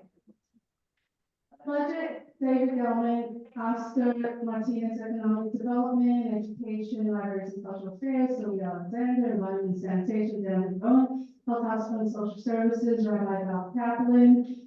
Now, Housing, Rashida Hilliard, Land Use, Chuck Merlo, Locals and Ethics, Monty Volkov, Parks and Recreation, Deb Travis, Deborah Travis, Public Safety, Edward Green, Captain Transportation, Josh Lang, Youth, Don Paxton. Did I miss anyone? No. Okay, so anyone want a second? Okay, anyone opposed? And we're voting on every chair but AG. But AG.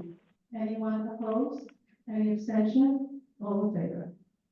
Okay, so now we're going to the aging. We have two nominees from the aging, for aging chair. We have Mary Ellen Gibbs and we have Barbara Taylor. They're each going to be given 2 minutes to speak. We'll put the clock on for vote. Mary Ellen, since you're up here, you'll go first.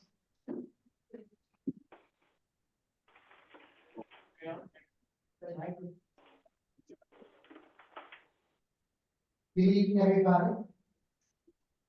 I was vice chair of aging, most of the year. But the chair wasn't able to make it, so I took over a lot of parts of the aging committee. I've been working with aging for many years, 15 years on the River Spring Health. I work with elderly people every day. I work in hospice. I work really hard to make, I feel like my thing is with elderly people, they work on their lives, they got to the right age, they're not stupid to get to that age, so we have to make the end of their life very happy. I really enjoy working with aging. I make it my business when I work with people or walk past people in the nursing homes, somebody can be sitting by themselves, and I always tell everybody, please, if you see somebody sitting there, take 1 second if you're busy, and say hello, say something, you make that person's day. They probably haven't had a visitor maybe in 10 years, and you acknowledge them. I want to be able to get out there this year and work, get some speakers, physically get into the nursing homes and the places, and let them know about community board 8, interact with them, and make a good relationship with the community board and the nursing homes and all the facilities. I would love to be the chair. I know I can do it. I'm very hyped up to do it.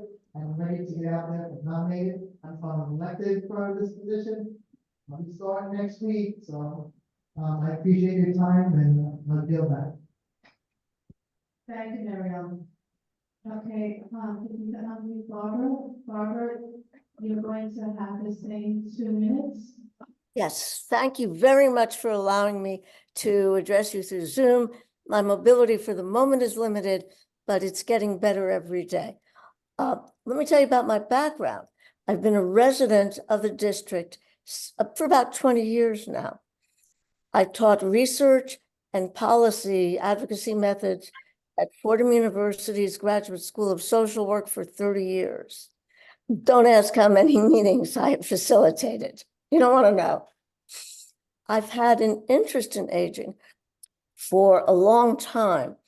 I've engaged in 2 organizations that are anti-ageism activists, the Grey Panthers and Age Equity Alliance. I've also wanted to explore possibilities locally, so I attended a few of the aging committee meetings before I was appointed a board member.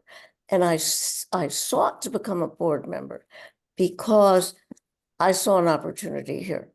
I wanted to work on the aging committee and promote a better quality of life for everybody, especially older people in this community. My style, I'm facilitative, I'm inclusive, I'm action-oriented. My vision for the committee. I believe that this is one of the most important committees that we have. The Bronx Community Board 8 has a relatively large aging population compared to the rest of the Bronx and the rest of the city, if you look at census data. The mission, as I see it, and this is my vision, or my mission, is one, to identify the needs of that quickly growing group in our community, to bring those needs to the mayor and the New York City Council representatives, to ours, through budget resolutions. But I'm sorry. We haven't seen it, I have to give you both the same 2 minutes. okay, I'm sorry, I didn't realize I took too long. No, you didn't take too long, we're just short on time, trust me, it's not you. Let me continue. Beyond those budget resolutions, what I really want to do is reach out. No, we're short on time, I do have to cut you off, I'm sorry. I'm not understanding. Do I have another minute? No, sorry about that, I'm sorry. That's okay. The clock isn't working on the Zoom, and we have to talk here, we're giving both candidates 2 minutes. It is what it is. Thank you for listening. And I know you're usually we're usually at the meeting, so sorry about that. We're going to have to call the vote unless anyone has any questions. Okay, is there a motion?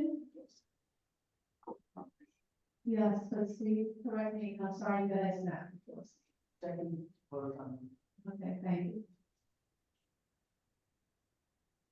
Okay, call question, second, okay, now we're going to call on people, and you just give us who you're voting for, Mary, Ellen, or Barbara.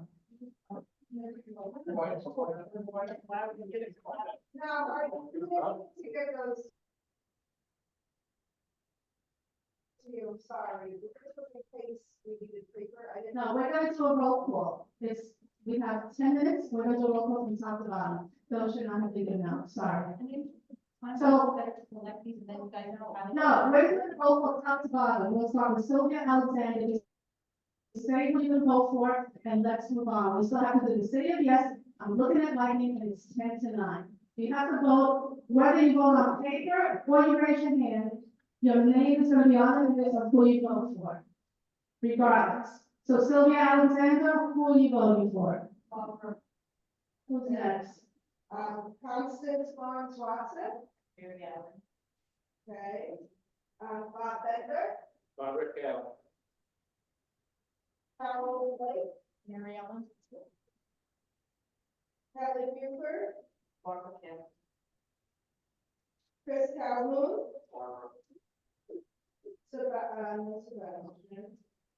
Lee Chong. Barbara, Ingrid Leon. Mary Ellen. Margaret Della. Nick Cosdale. Mary Ellen. Stephen Fruit. Okay. David Gilmore. Barbara Hill. Mary Ellen Gibbs. Mary Ellen Gibbs. Barbara Kell. Dr. Julia Gomez. Mary Ellen. Ed Green. Emily Hausman. Mary Ellen. Rashida Hilliard. Mary Ellen Gibbs. Barbara Kell. Barbara. Josh Lamb. Mary Ellen. Rita Parker Lowe. Mary Ellen Gibbs. Oscar Martinez. The lovely Mary Ellen. Omar Murray. Barbara. Joy Campbell for the chair. Gibbs. Julie Reyes. Barbara. Daniel Rowan. Mary Ellen. Georgia Santiago.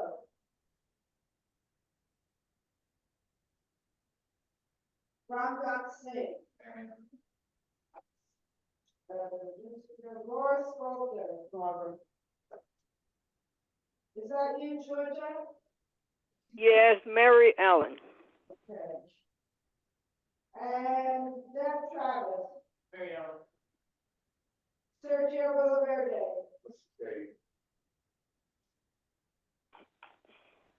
And Martin Wolfond. Mary Ellen.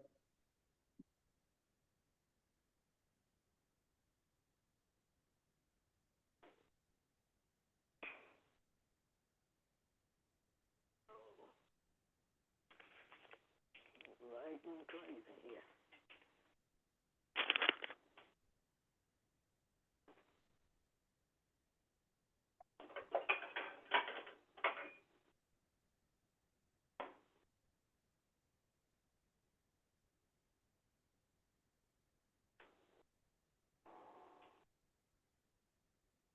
session, 12 for Barbara Taylor, 16 for Mary Ellen.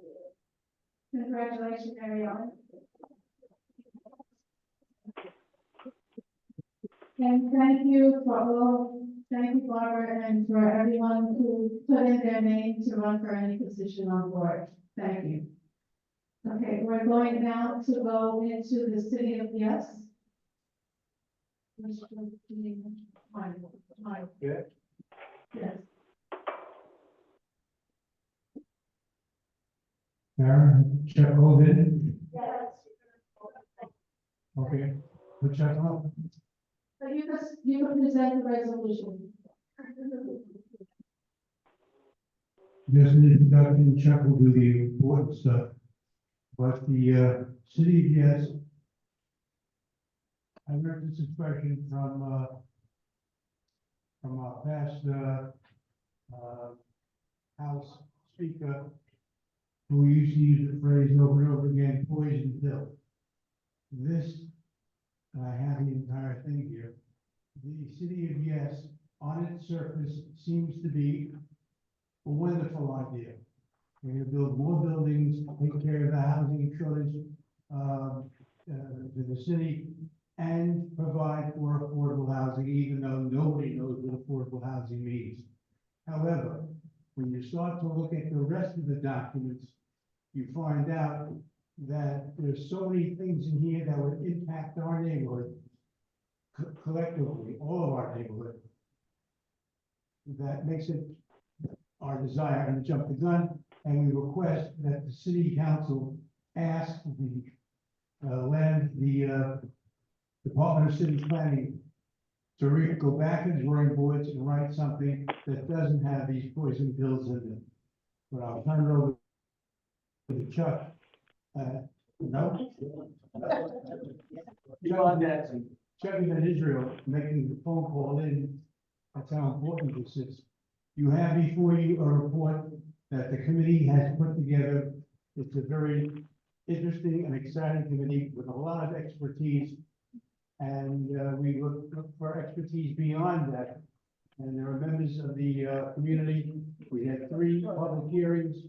We had input from various people. And if you're not ready, I'll throw in a few poison pills. We'll say this. The special committee was put together so that they can look into the issues on the city of Yes housing. They've had several meetings, we've had a few speakers, and many reports have been supplied to the members for the past 2 months. And the committee's resolution, their recommendation to the board is that we reject the city's stance on the city of Yes housing opportunity. So the resolution states that they reject the city of Yes housing proposal and find that it lacks in supportive merit, faulty and flaws, because it's really not dealing with affordable housing. So we'd like to ask the board members to reject the city of housing. Now, does anyone have any questions regarding the bottom line to the resolution? No? Oh, sorry, didn't do like that. Call the question. Okay, Steve? Do you think there should be opportunity for discussion on probably the most important resolution in the year before? Are you correct? She asked a question, if there's any more discussion, I moved to call the question. I don't think that's procedurally appropriate, there's a discussion there. There is. Right, so I handle this. That's a hand. Laura Spolta has a question. She wants to. No, a question, I have a statement. I don't, can I make Okay, it? take that. Yes. Okay, so you're just taking it back, so now we'll take statements and questions from the floor. Laura? Okay, I'll be brief. Is there anybody in this room who has not noticed construction all over this community board? I know if you're on E&S, housing, land use committees, we are hit every month with issues, construction, noise, dust, traffic congestion, flooding, all the impacts of construction that's going on now under current zoning all over this board. The reason I urge this board to support tonight's resolution rejecting City of Yes is for several reasons. Actually, there are many, but I'll only give a few. Increasing development density, impervious surfaces, building envelopes, while decreasing open space, will diminish our neighborhood's character and our quality of life. We have antiquated infrastructure. There's nothing about infrastructure in City of Yes. 45% of Bronx Community Board is rent burden, meaning so much goes for rent out of proportion to earnings. Yet there is no affordable housing in the City of Yes. Instead, it's really about luxury housing. And it's the same as what we have right now, where a developer will get a bonus if they voluntarily decide to do some affordable housing, a small number. It reverses this community board's 197A plan. I've been on the board over 30 years. Many of you have no knowledge of this 197A plan, but it was a negotiation that went for years, where we downzone neighborhoods in Kingsbridge, Titan Bible, Van Portland Village, Riverdale, established a special natural area district. City of Yes destroys the 197A plan changes that we made and that were accepted in 2003 by the Department of City Planning. And a crazy thing is that with all the new development that they're putting in, there will be no parking. They are eliminating current parking requirements. So this will be a hardship, not only for you, but everybody else, as they fight for more street parking. We are a parking desert. The proposed zoning changes to allow town center zoning, transit-oriented development, campus infill, SRR models, all this will be as of right, which means that the community board will not have the opportunity to comment. There will be a reduction in what we have Bueller and in the Stevens City Council's ability to monitor. As of right means out of control, as far as I'm concerned, and many of us call this not City of Yes, but City of Cement, and that's what I wanted to share with you. Thank you. Thank you, Laura. Thank you for making as well. Anyone else want to make a statement or have a question? Yes, I wasn't going to comment on the way Chuck, but since Laura did, in addition to loss of parking, think of building mobile hill housing, or any space that's available could be another building. No more air, no more playgrounds, no more parking lots, just buildings. Think of Fieldston, which is now capable of having apartment houses. If you, the whole idea of a campus, if any developer comes forward and can buy up an acre and a half or more, they can put up apartment houses in the middle of Fieldston, middle of Riverdale, wherever. As Laura pointed out, the City of Yes mentions the need for city services, but that comes after. So when the new buildings are built and the new housing tenants come in and so on, then they'll talk about new sewage, new education facilities, new whatever. But you forget about parks because they're all open and possible. And finally, there is nothing in here about the rights of tenants. They can build around you. Never ask a tenant whether it's a good idea or a bad idea. Their quality of life will totally be destroyed by this program. We have nothing against housing. We have nothing against affordable housing. What we object to is the hard-handed approach that this plan takes. We want the city council to ask the city planning commission to go back to the boards. Thank you, like a brief comment. I apologize if it seemed like I was trying to move this along, but this seems so obvious that we have to vote in favor of this. I mean, I can't think of a reason, you know, the special committee has done great work in putting this together, which they, you know, experts in the field, they've done the research, they've done the work. This is exactly what a committee is supposed to do. So I can't, I'm scared, this is why I was saying, what else was I saying? You know, that's why I think that, you know, the resolution is right, the work was done great, and we should call the question on it. Because I can't see how we go past this, unless someone has to take the cause. Can't see how we can vote, no, thank you, Madam Chair. Thank you, Sir Joe. Any other, Nick?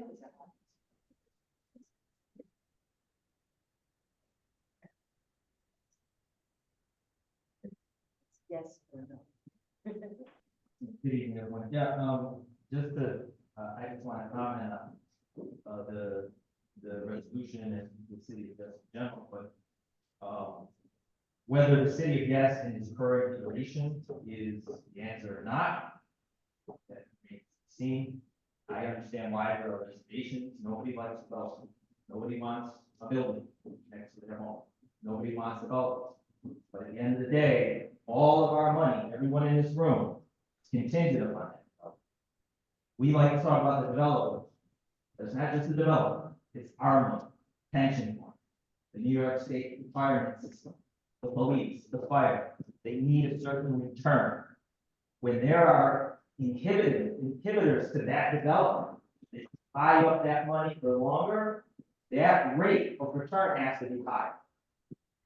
Okay, so that ends up leading to higher costs for everyone, including the renters, including the affordable housing. So the zoning is a component for this. So this is not I don't necessarily like this particular iteration of the rezoning, but zoning is an integral part of why affordable housing is problematic in the city. And there are numerous other reasons. That's only one piece. AMI is only one piece. It is a very complex puzzle. At the end of the day, capital will flow to the highest rate of return. It's like water. It's like gravity. But blaming the city of Yes, blaming on development, blaming landlords, on affordable housing, or plane crash. Okay, now I'm not saying this is easy. I understand it's complicated, but if we reject this, which I understand we probably will, we have to continue to get our heads around this issue and understand that it's tied into our entire economy and that development is necessary, even though we might not. Thank you, Nick. I'm just going to give up my seat for a second to Sergio and just say that the committee was formed with the chairs of the land use committee, the housing committee, environment sanitation, but Laura Spolta on the committee and street because it dealt with so many issues, environmental issues, housing issues, land use issues, and definitely diversity and unjust, bias against people of color. The city of Yes does not specifically deal with those issues. They pretend that they will, but they want to do away with single family housing. They want to do away with parking. They want to put people in buildings that are unaffordable. The city of housing, Yes, does not deal with the real issues. It is a problem for our borough. This maybe could work in Manhattan, but the rest of the boroughs, it just is a terrible policy. The committee worked very hard on this. The office sent us tons of information, and that the report that the committee composed, 20 some odd pages, that was cut down. That, because we're saying the recommendation is no, reject the city of Yes, but they also sent in why they feel that the city of Yes should be rejected, and the reasons for the city to work on those issues and come back to the table and speak to the city of New York. There are many issues that the committee put together, and I thank the committee so much because they put a lot of work into it. They didn't just say no, they said no, but this is why. We gave you 22 pages, and they could keep going on and on and on. It is not beneficial to us. And I take that from the chair. Okay. Okay. Thank you. Thank you. So,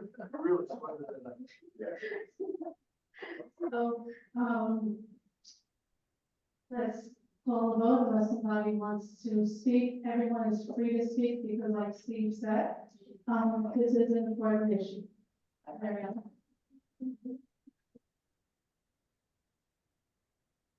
I also support what Julie said. It's getting way too crowded with buildings. It's, to me, it's making a big mess. Where I live on my block, all of a sudden this big huge building got built right in front of it, and it just killed the look of the community of Riverdale. We were so quaint, we looked like the country with a little bit of city to it. And, excuse me, I have a floor. Oh, I couldn't do that. The rents have gotten astronomical. When you look at the affordable housing that they're offering, it's not so affordable. I went all up on one of the sites and it was like $3,000 for starting an apartment. So with that, yes. Thank you. So let's call the question and let's vote. Anyone opposed to the resolution? The resolution states that we should reject the city of Yes housing opportunity. Okay, who's in agreement with that statement? Who's with that? The resolution, yes, that we should reject the city of Yes.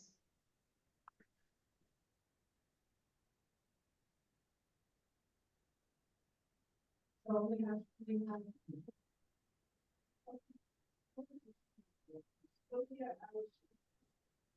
Sylvia, are you for the resolution? Yes.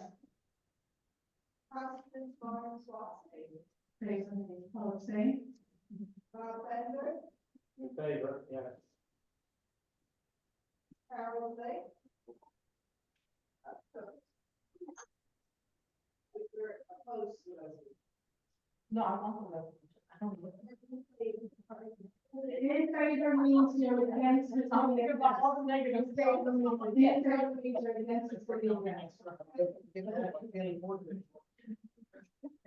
Christopher Calhoun. In favor. Lee Chong. Yes.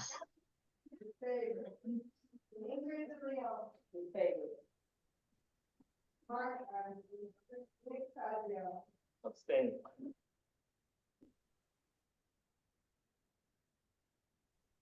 Stephen Fruit. Yes.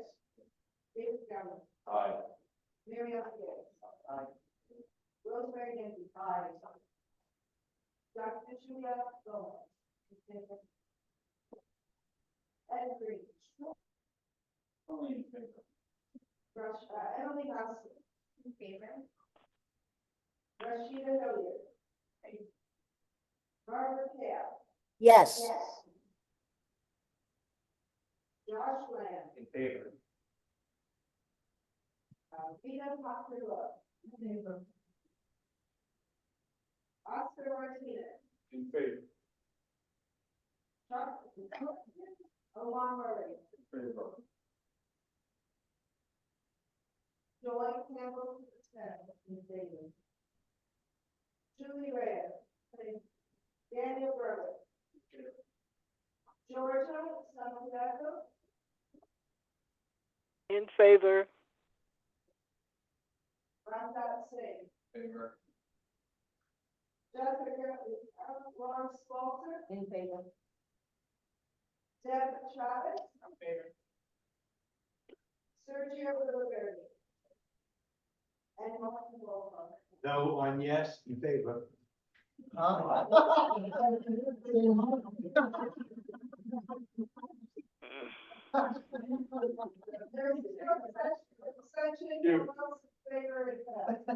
Thank you, everybody, and I'd like to thank the committee members for a fabulous job and the staff for keeping all the local paperwork and revisions.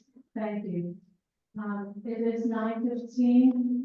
Let's try to do this in 10 minutes. I will have the committee chairs so he said a chance to speak at his last meeting. So we'll go to the aging committee. And you can easily say, see the report. I can say what? See your minutes. We have minutes. But I do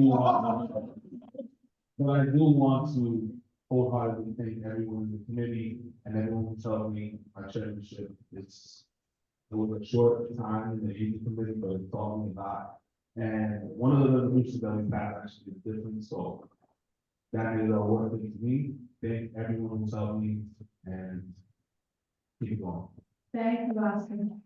Okay, you want to do the budget, David Gentleman? Yes, Councilmember, Sanchez, pointed out that the, fiscal year 25 budget, which starts on Monday, they gotta pass by Sunday. And it's not clear what will happen if they don't.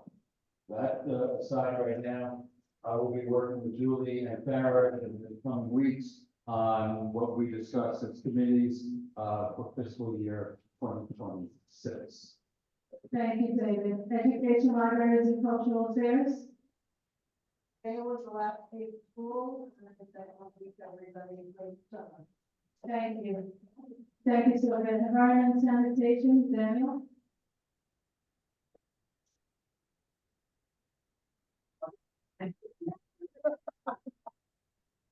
Yes, see all of our minutes, which will hopefully be approved next year, next meeting, it will be in September, and if it comes, it makes sense.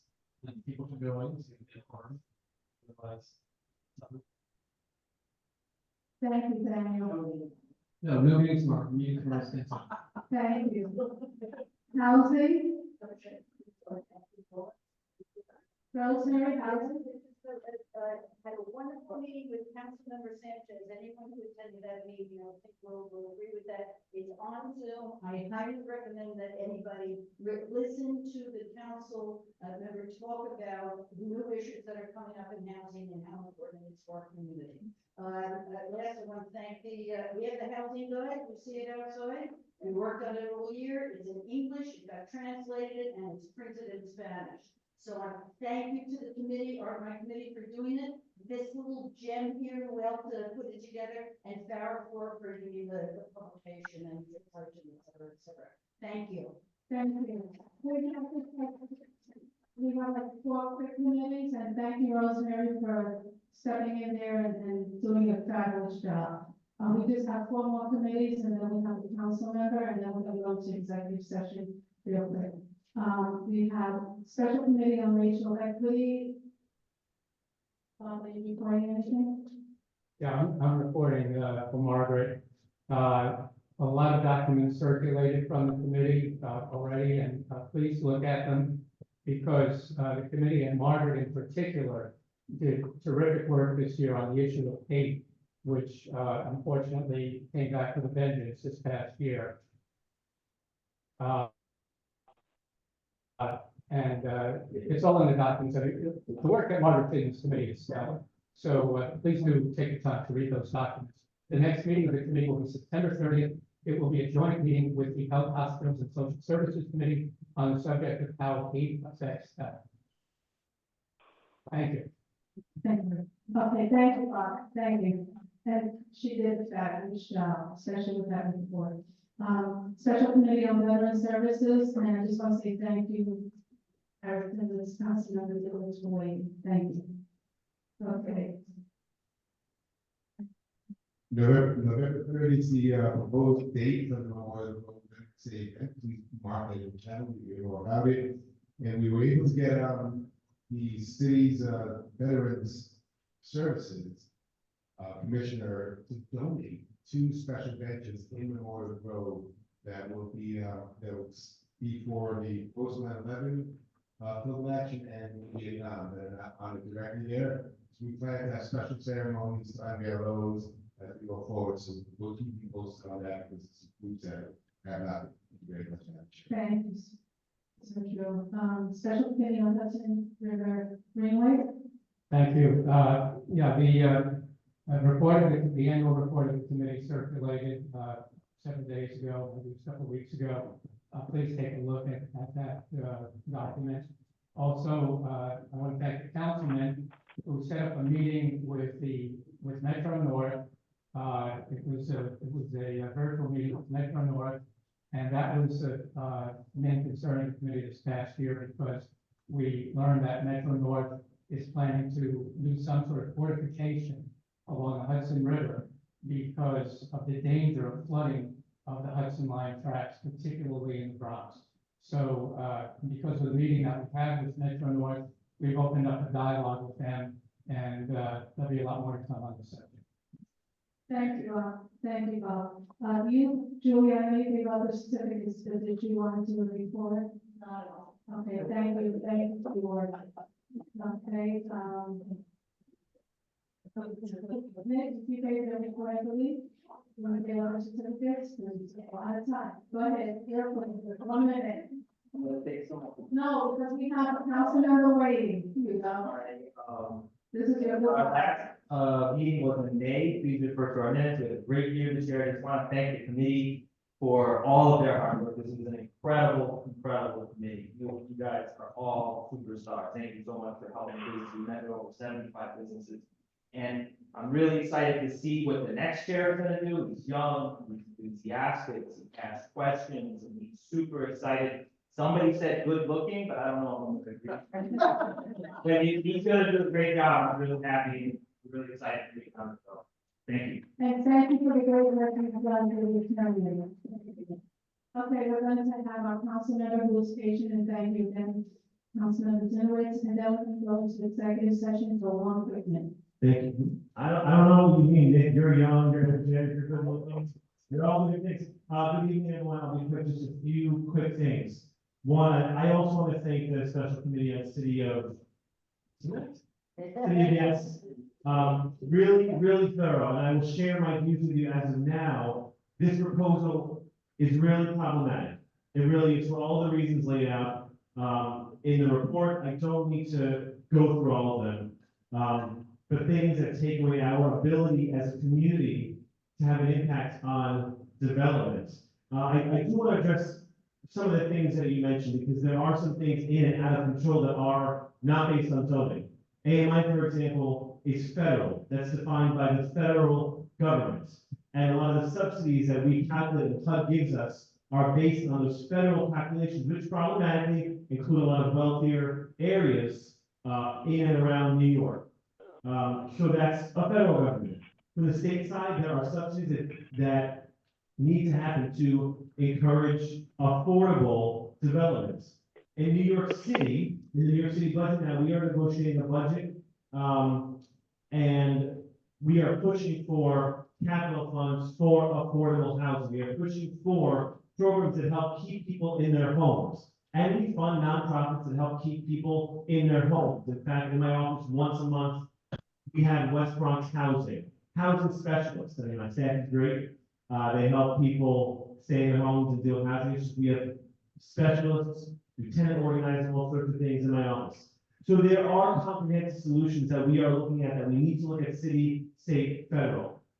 I do not believe that simply getting rid of zoning, saying zoning is the problem, is the way to necessarily move forward to ensure that we have more housing and that it's affordable. One of the other issues that a lot of, especially our co-ops are facing, and Mitchell Honest here in the Bronx, is insurance costs. That's partially due to crime. Insurance carriers are really concerned about that safety and what that's going to cost them an insurance rate. So there are lots of different factors that play into why housing is so expensive.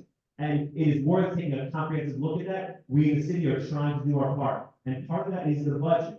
Now, right now, we are in a really tough spot. The mayor proposed in his executive budget, a budget that cuts a lot of our services, a lot of our agencies.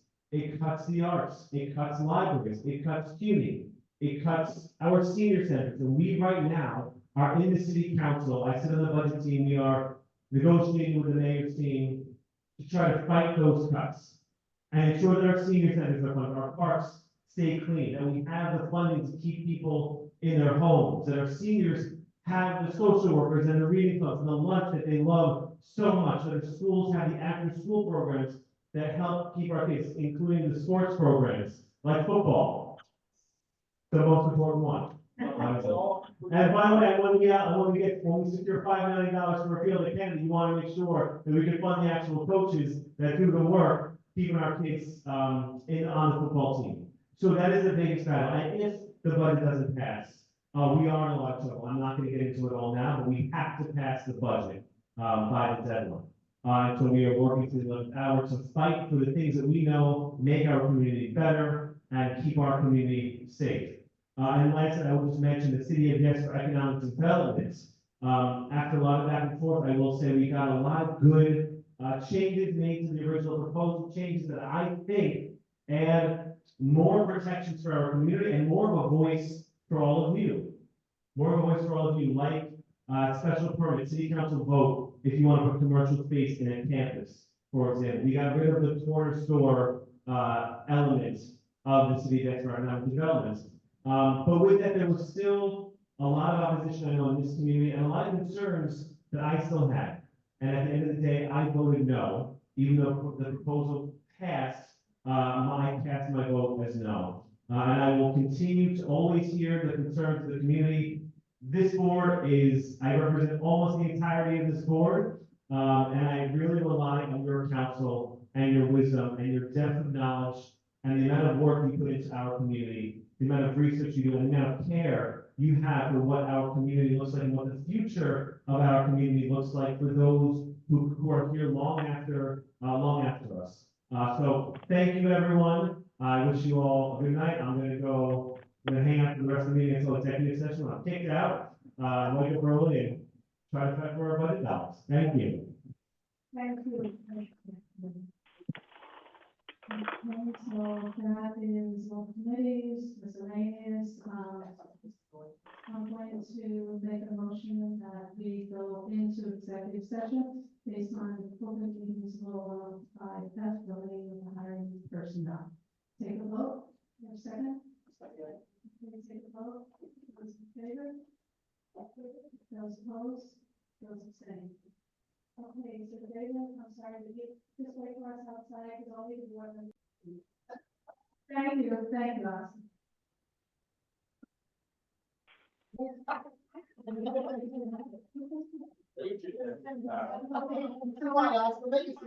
So we're back in session. I just want to take a vote on the hiring of, somebody, I don't know what this is, well, to have Jalen, who's on as our summer intern.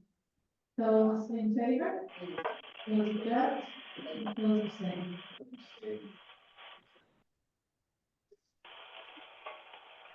Well, I don't know, when it comes to funding, I like to be transparent and I like the board members to know that's me.